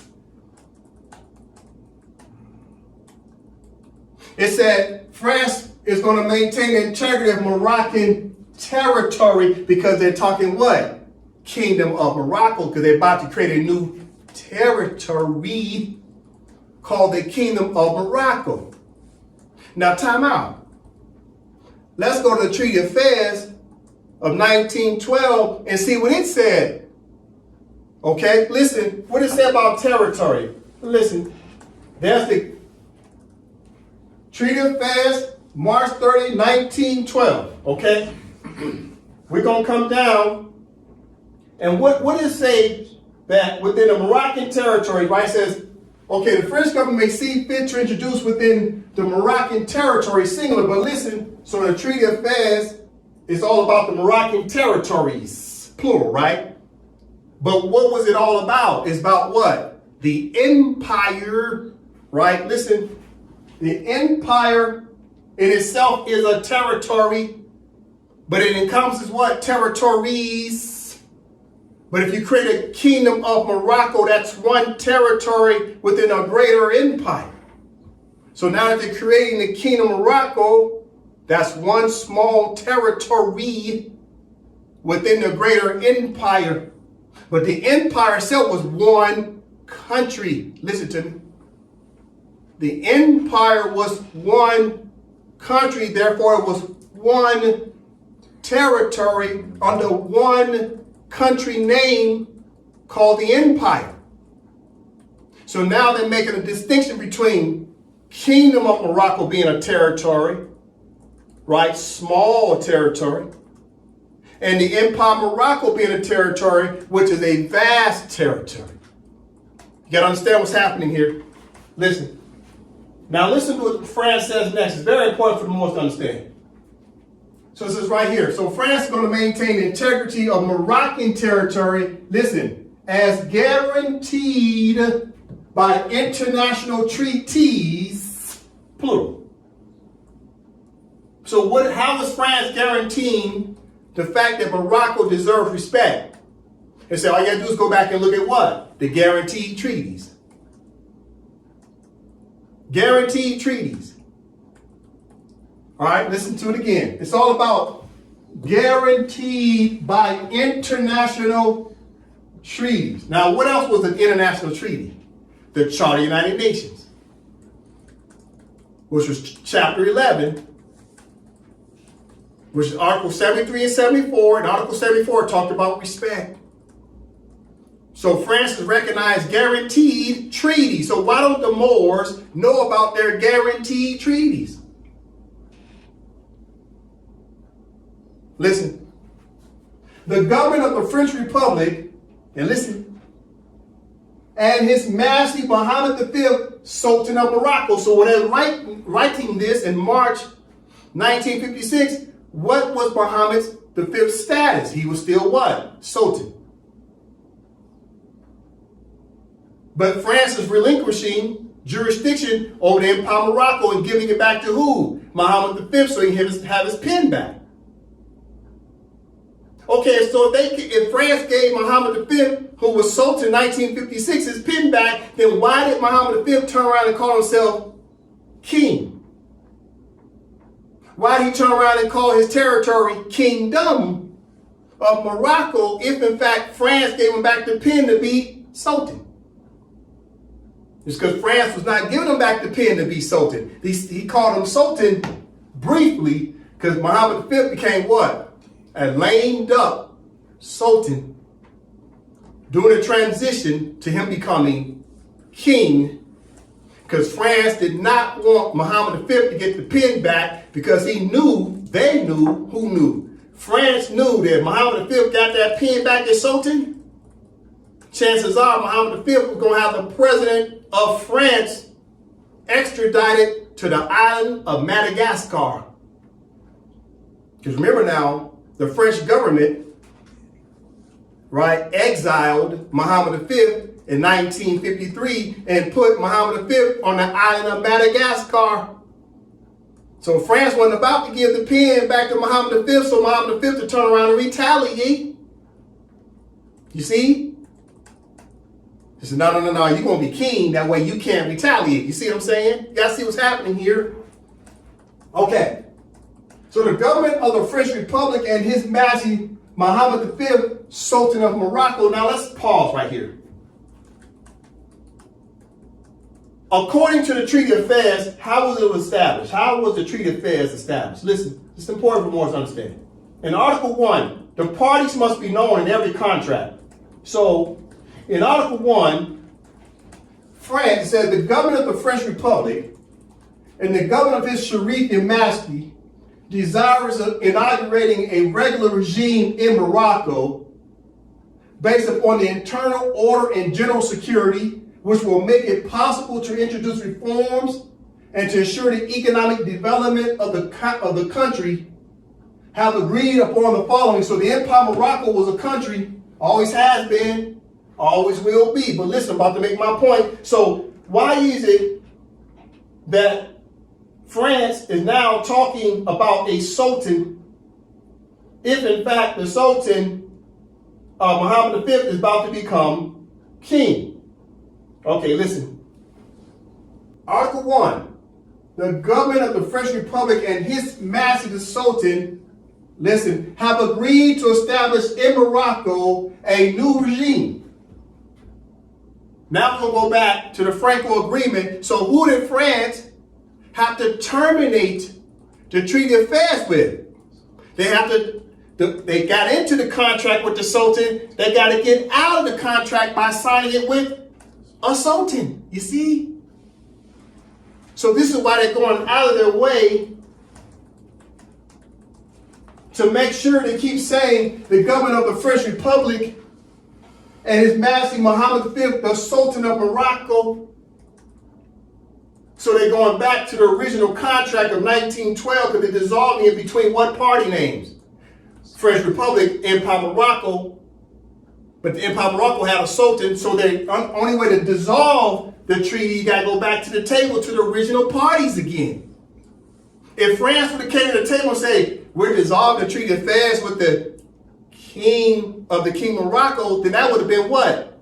Null and void, because there is no king of the Kingdom of Morocco recognized in the Treaty of Fez of 1912. And this is why France is going out of their way to make sure they keep saying the Sultan and the Empire of Morocco. You see, the parties must be known. Now, let's continue. Brother Dre. The government of the French Republic and His Majesty Mohammed V, Sultan of Morocco, hereby agree then, pending the entry into force of these arguments, the new relations between France and Morocco shall be founded on the provisions of the Annex Protocol to the present declaration, done at Paris in two original copies on March 2nd, 1956. Okay, so they're signing this agreement on March 2nd, 1956. Who signed the agreement? The government of France and the government of the Empire of Morocco. Right? So they had to end it the same way they started it. Parties must be known. Because now they're transitioning Mohammed V, who's Sultan, to now transitioning him to what? King of the Kingdom of Morocco. That's coming up next. Okay? Now listen. So in 1956, now Mohammed V has filled out an application for listen to me, Morocco to be recognized as a member state of the United Nations. Or I'll say it again, now Mohammed V, who was Sultan 1956, has filled out an application to become a member state of the United Nations. All right? So from the top, Brother Joseph. UN Resolution 1111, admission of Morocco to membership in the United Nations.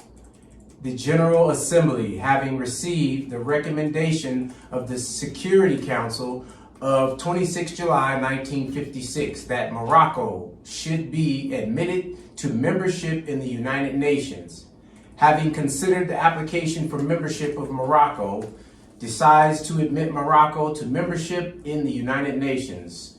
574th Plenary Meeting, 12 November 1956. Okay. This is important for more to understand. I'll read from the top. In UN Resolution 1111, admission of Morocco to membership in the United Nations, the General Assembly, having received the recommendation of the Security Council on 26 July 1956. This is after they've signed the Franco-Morocco Agreement, March 1956.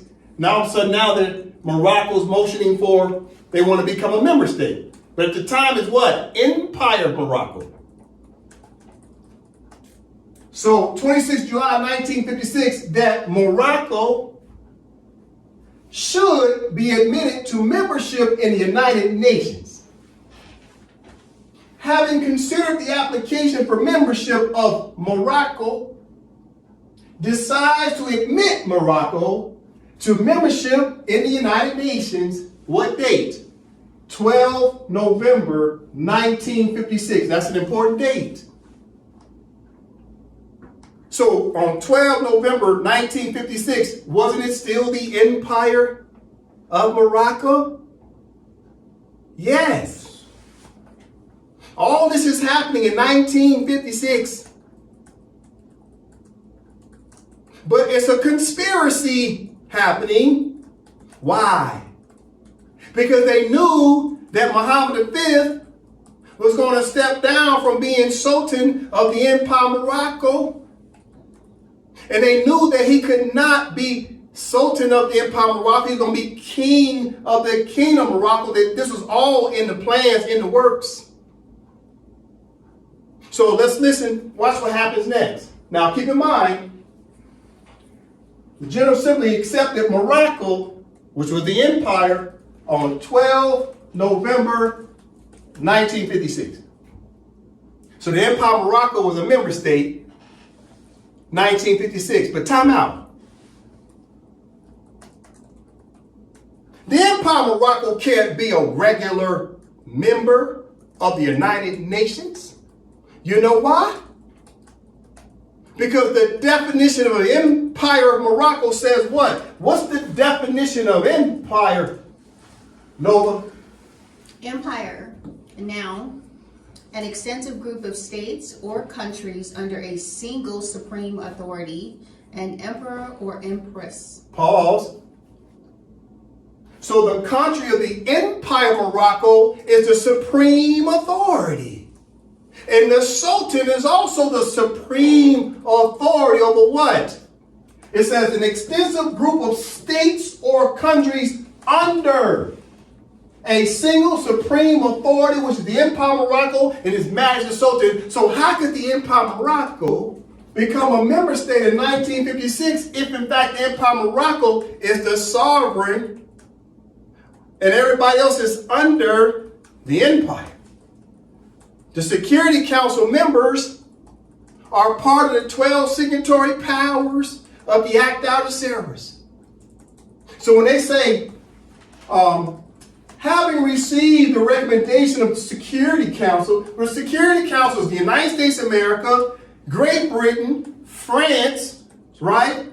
Russia, which was the USSR, and China. So at the very least, 4 out of 5 of the Security Council members were all subordinate states and countries of the empire.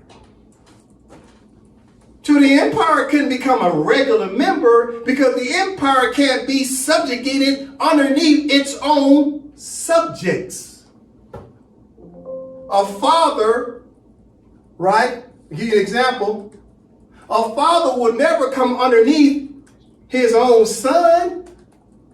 A king would never come underneath a prince. So an Empire of Morocco can never come underneath the 12 signatory powers. So you can see the conspiracy happening, that they knew it wasn't technically the empire becoming a party. They knew it was the kingdom of Morocco, but the king of Morocco had not yet established what? A Declaration of Independence to say they're the kingdom of Morocco. They hadn't had a constitution yet to say they're the kingdom of Morocco. So they just said Morocco. But what does that mean? Is that empire? Or is that kingdom? So they knew the empire had become a member, but they knew they was violating what? The treaties. Because the treaties say the empire is superior over the Security Council members. That would be a violation of the treaties for the empire to recognize itself as being under its own subjects. That's a violation of the treaty. Am I making sense here? Mm-hmm. Listen. So what happened? Okay, now the conspiracy unfolds. Listen, what do I have up here? Wikipedia, history of Morocco. Listen, what happened? 1956.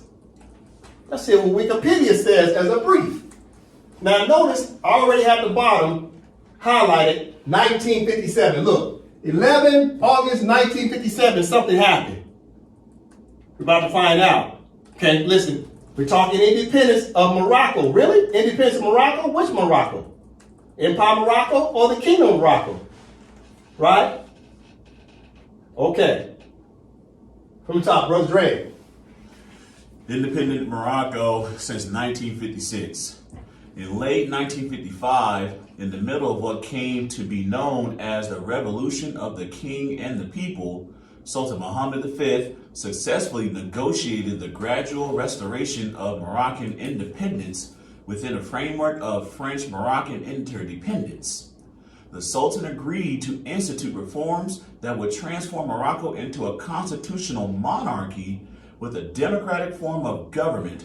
As the French Foreign Minister Antoine Pinay had expressed, there was a willingness to grant Morocco its independence to turn Morocco into a modern, democratic, and sovereign state.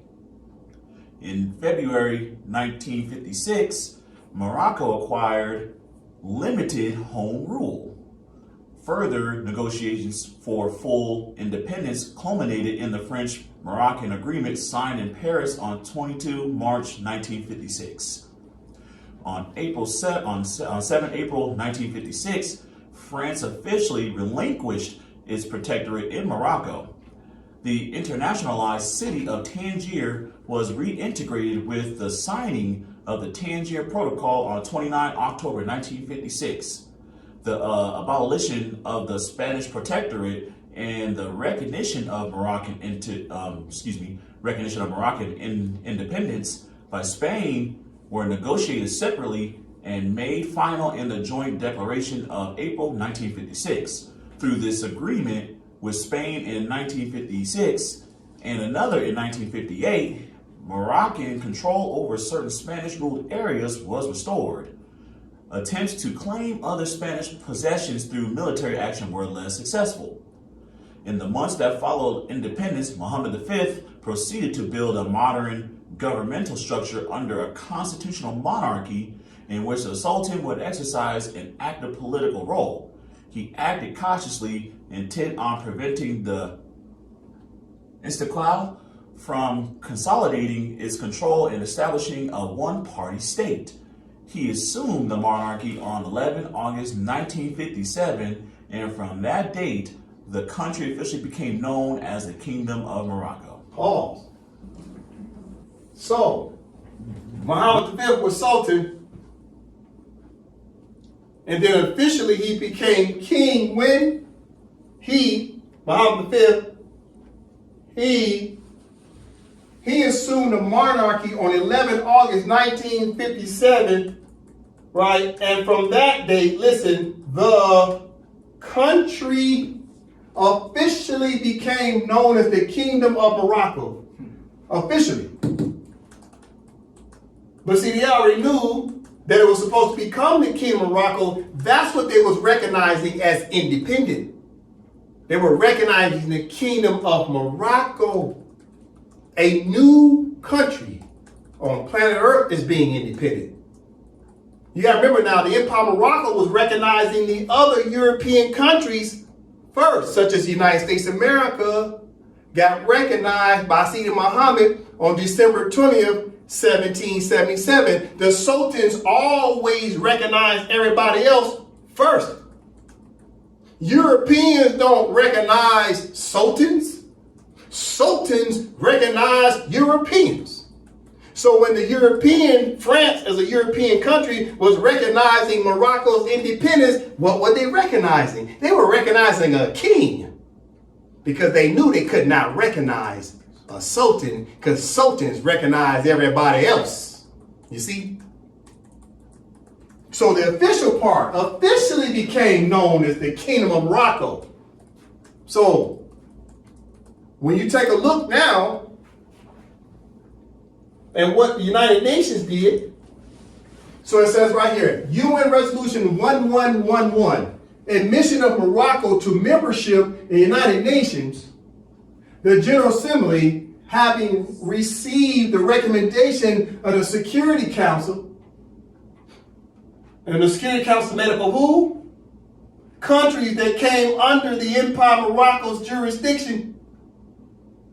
Of 26 July 1956, on July 26, 1956, the Security Council recommended that Morocco, they just used the one word, see that getting around it, should be admitted to membership in the United Nations.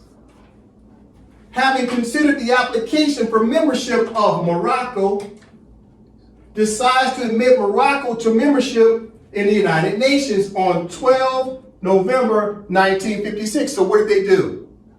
So once the King of Morocco was official as a name, in August 1957, they just retroactively put it back to this date that says, okay, we're going to say it was always the Kingdom of Morocco that became a member state on 12 November 1956. It became retroactive, you see? Why? Because they're working under the guise of the word Morocco. It doesn't say Empire of Morocco, does it? It doesn't say Kingdom of Morocco either, does it? But everybody on planet Earth knows, according to treaties, that Morocco means what? Empire. So then you go back and you start understanding under the history of Morocco that Muhammad V became king, right? He assumed the monarchy on 11 August 1957, and from that date, a country officially became known as the King of Morocco over in Africa. So what did he do? He finally stepped down officially, that's the key word. But they knew it was a transition to that point. They knew already he was accepting king status, even when he became a member state. They knew it was for Kingdom of Morocco. They knew it was an empire because that would have violated the treaties. Listen, note from the top. Since the 12th of November of 1956, the Empire of Morocco has been without the Sultan, executive, legislative, judicial, and competent consular court. Muhammad V abandoned the office of the Sultan and left the country of the Empire of Morocco in a political status known as adjourned sine, which means without a date to reconvene. Muhammad V suspended active administrative, legislative, legal, economic, and judicial matters. When the legislative branch of the empire adjourned without a date to reconvene, it marked the conclusion of a session, effectively ending the legislative calendar. Also, adjournment without a date to reconvene halted all consular court proceedings indefinitely until the Moroccan-Moorish people reconvened the government on June 8th of 2024 through its democratic processes. All right, thank you. So what happened? So when Muhammad V became a member state of the United Nations, that was technically the official date when they knew that he had stepped down from being Sultan, because they know a Sultan can't be a regular member of the United Nations because he would be subordinate himself. He can't subordinate himself to come under his own subjects. Who is his subjects? All the other countries, European subjects. Who are the subjects? Okay, let's go to it. Who are the subjects? The country names. Listen, countries, states are persons in international law. So there was 12 subjects that were subject to the jurisdiction of the Empire of Morocco. And what was the name of those subjects? Okay, Brother Joseph from the top. Signatory powers or third state parties to the Multilateral Act of Algeciras of 1906 per intertemporal law. 1. The United States of America. 2. France. 3. Great Britain. 4. Germany. 5. Netherlands. 6. Belgium. 7. All of Russia's 15 states. 8. Austria-Hungary. 9. Sweden. 10. Italy. 11. Portugal. 12. Spain. So these were the subjects of the Empire of Morocco, because the Empire of Morocco, the country, is a person in international law. And who came under that person was all these 12 signatory powers to the Act of Algeciras. And who sits on the Security Council of the United Nations? Okay, it's the United States of America, France, Great Britain, who else? Russia, right? And then you got China. So 4 out of the 5 Security Council members are subjects of the Empire of Morocco. So they couldn't make the Empire of Morocco subject to the Security Council. So they knew it was a conspiracy that it was going to be the Kingdom of Morocco with a king that came under the Security Council. to become equivalent states. You see what's happening? It's conspiracy. And it came to full fruition when? August 1957, when it officially became Kingdom of Morocco. You see?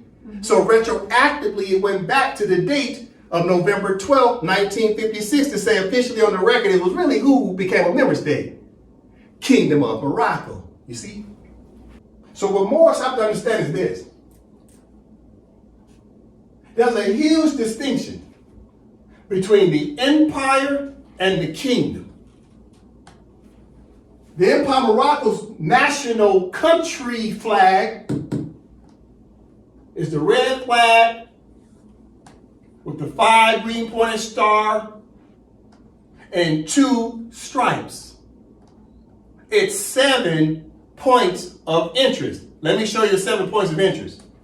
So you got 5 points of the star: love, truth, peace, freedom, and justice. That's 5 points of interest.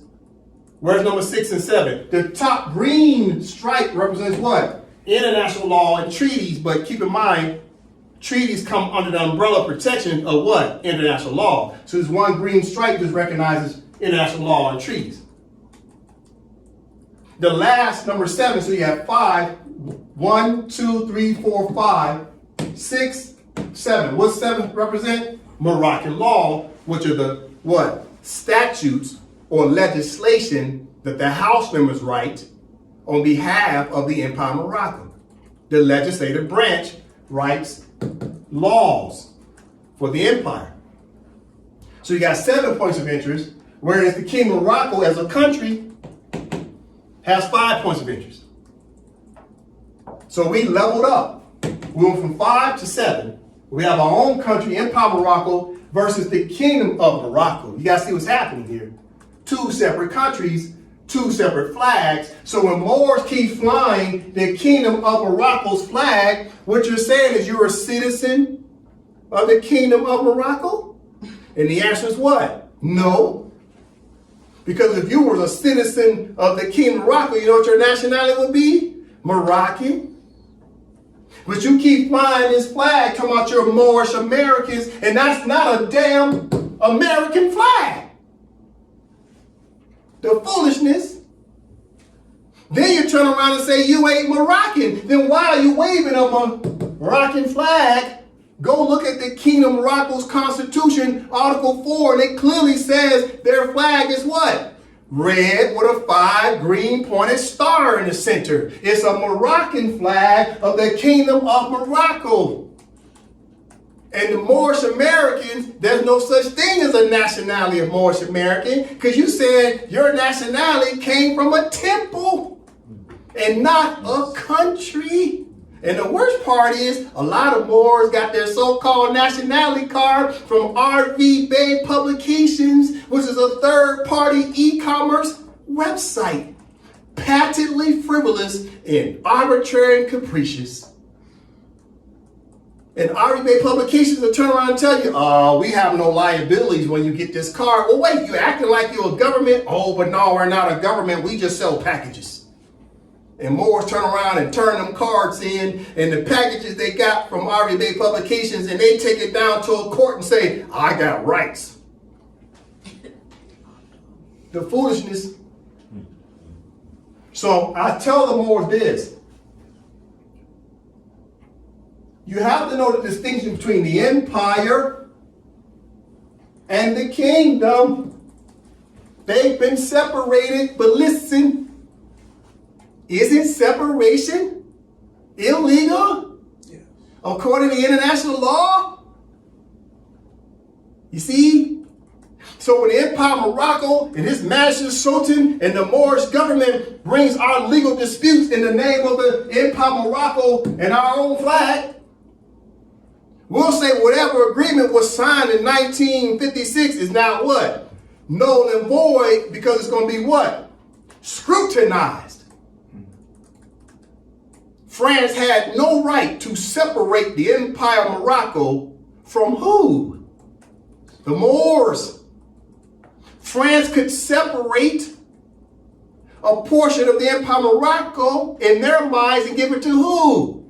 Arabs, No disrespect to Arabs, but the King of Morocco's constitution clearly say that they're part of the Arab family.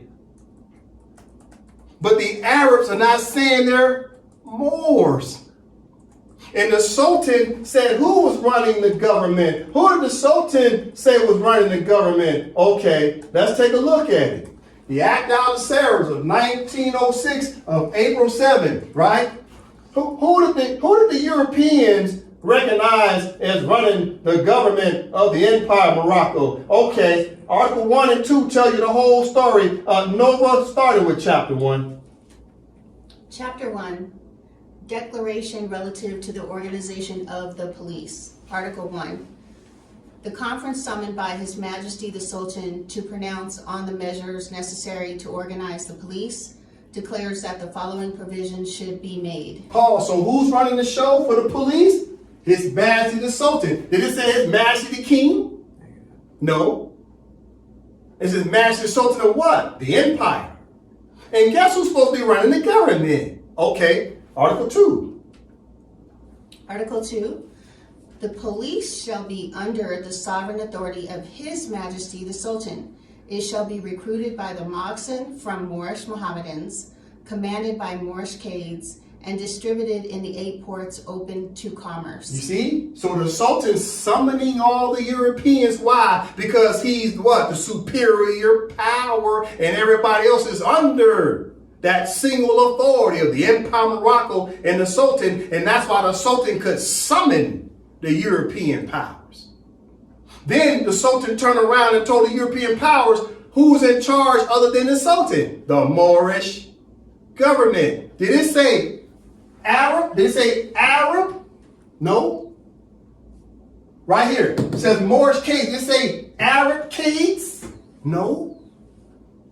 So when France was recognizing Muhammad V as a king, Muhammad V turned around and put Arabs in control of the government. I got no problem with that. But according to the treaties, because France said treaties were guaranteed. Well, if treaties are guaranteed, France, then you already know the Sultan and the Moors run the Empire of Morocco. So therefore, the Empire of Morocco was put in the status of what? Adjournment, what? Sine die. Listen, from top again, no. Since the 12th of November of 1956, the Empire of Morocco has been without the Sultan, executive, legislative, judicial, and competent consular court. Muhammad V abandoned the office of the Sultan and left the country of the Empire of Morocco in a political status known as adjourned sine die, which means without a date to reconvene. Muhammad V suspended active administrative, legislative, legal, economic, and judicial matters. When the legislative branch of the empire adjourned without a date to reconvene, it marked the conclusion of a session, effectively ending the legislative calendar.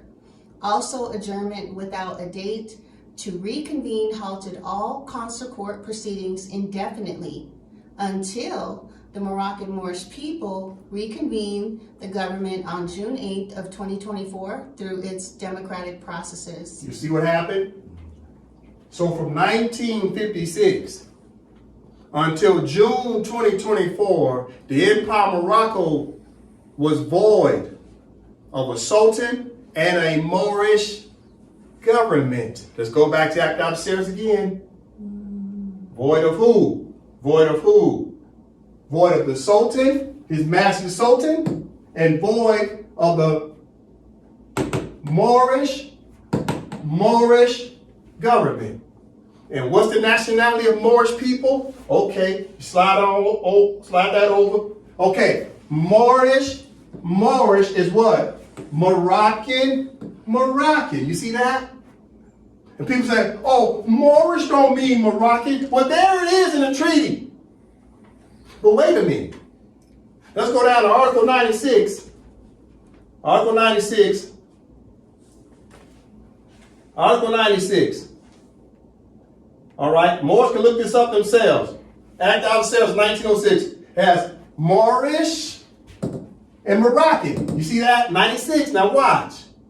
I'm going to go down to the word Moor. Because, you know, Moors are stuck on stupid. You got to show them everything. They don't believe nothing until they see it. All right, here we go. Moors. You see the word Moors, right? It don't say Moorish. It says what? Moors. Moors are who? Moroccans. Did it say Moorish American? No. Did it say Hebrew Israelite? No. Did it say Cherokee? No. Did it say Indian? No. Did it say black man? No. Moorish American? African American? Did it say anything other than Moroccan? Okay, time out. This is a treaty, first of all. Moors say treaty supreme law of the land. Article 96 says Moors are Moroccans. Noble Dry Lee said you're Moroccans. Then they assassinated him. And the Grand Sheiks came out the temples and told everybody that what? American. But Noble tried to tell you that the Moors are Moroccans. You know who else told you that you're Moroccan? Listen. This is Great Britain. Britannica. You look up the word Moor under the word people. Noun, Moor. Noun, people. What does it say the Moors are? This is a dictionary. Moors say, oh, you need to have a bunch of dictionaries. Then why ain't the Moors reading this? Moor. In English usage, a Moroccan. That's in the dictionary. That supports what? The treaty. It supports the treaty. But wait a minute. If the Moor is Moroccan, listen, I'm talking to Louis Farrakhan. I'm talking to you, Farrakhan. If the Moor is Moroccan, and you go over to the etymology dictionary, etymology online, you type in the word Moor, noun, capital M. Talking to you, Farrakhan. I'm talking to Nation of Islam. Moor, capital M, proper noun. Now, who are the Moors? The Moors are who? Who are they, Farrakhan? Talking to you, Farrakhan. You've been sitting there for 50 years. Did you ever tell the blacks that they are the Moors? I'm talking to you, Farrakhan. Did you ever tell who else? Who else did you need to talk to? Okay, here we go. The Negro. So the Negro, Farrakhan, because Negro is just Spanish for what? Black. So it's semantics, because you're talking linguistics. So Negro is black. And over here, Farrakhan, black, right here, black, because you call everybody the black man, then the black man is a Moor. Farrakhan. So the black man is a Moor, and Great Britain and the treaties turn around and tell you the Moor is what? What's the nationality of the Moor? The Moor is Moroccan. Farrakhan.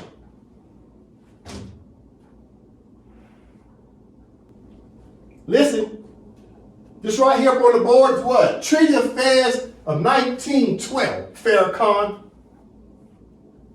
Treaty Affairs 1912 is with the Sultan and France, and look what Article 6 says, Farrakhan. Tell the people the truth, Farrakhan, before you leave up out of here. You're old. Tell them the truth before you go, Farrakhan. Article 6 says, the diplomatic and consular agents of France shall be charged with representation and protections of Moroccan subjects. Who are the Moroccan subjects? The Moors who've been naturalized. That's who the Moroccans are. They're the subjects of what? Morocco. Subjects of Morocco. Subjects of Morocco. Let's go to the Act of Algeciras, excuse me. Let's go to the Treaty of Madrid, 1880, right? Look what the United States said about the Moors. It says, Moroccan nationality obsolete. Well, why would the United States say in the Treaty of Madrid that Moroccan nationality is obsolete if in fact the Moors nationality wasn't Moroccan? You can't say the Moors nationality of Moroccan is obsolete if they wasn't Moroccan in the first place. Why isn't Louis Farrakhan telling the black man that he's Moroccan? Why isn't the Grand Sheiks telling all the Moors they're Moroccan? Why are you lying to them and telling them that they're Moorish Americans? They're not Americans. They ain't black Americans. They ain't Moorish Americans and they ain't African Americans. Who are these people that don't know they damn self? They're all Moroccans, but the United States is trying to say, yo, Moroccan nationality is obsolete. And how is it that the United States is getting away with that? Because they paid off all your spiritual leaders to tell you that you're every name but Moroccan. So how is it your Moroccan nationality is obsolete? Well, two reasons why. Because of your own ignorance, arrogance, and self-righteousness. That's number one. Because ain't nothing wrong with arrogant, ignorant people that don't know the truth or who they damn mama is. And number two, number two reason why. Because in 1956, the Empire of Morocco went into a shallow grave. And the spiritual Negro leaders didn't want to pull up their own mother out of the grave. But we've done it ever since June 8, 2024. His Majesty Sultan has now raised up the Empire of Morocco because that's our mother. And Moroccans will look out for our mother and the patriotism of our own country. And we will bring legal suits against anyone who's a colonist or obstructionist. I am with that. Islam. Islam. Islam.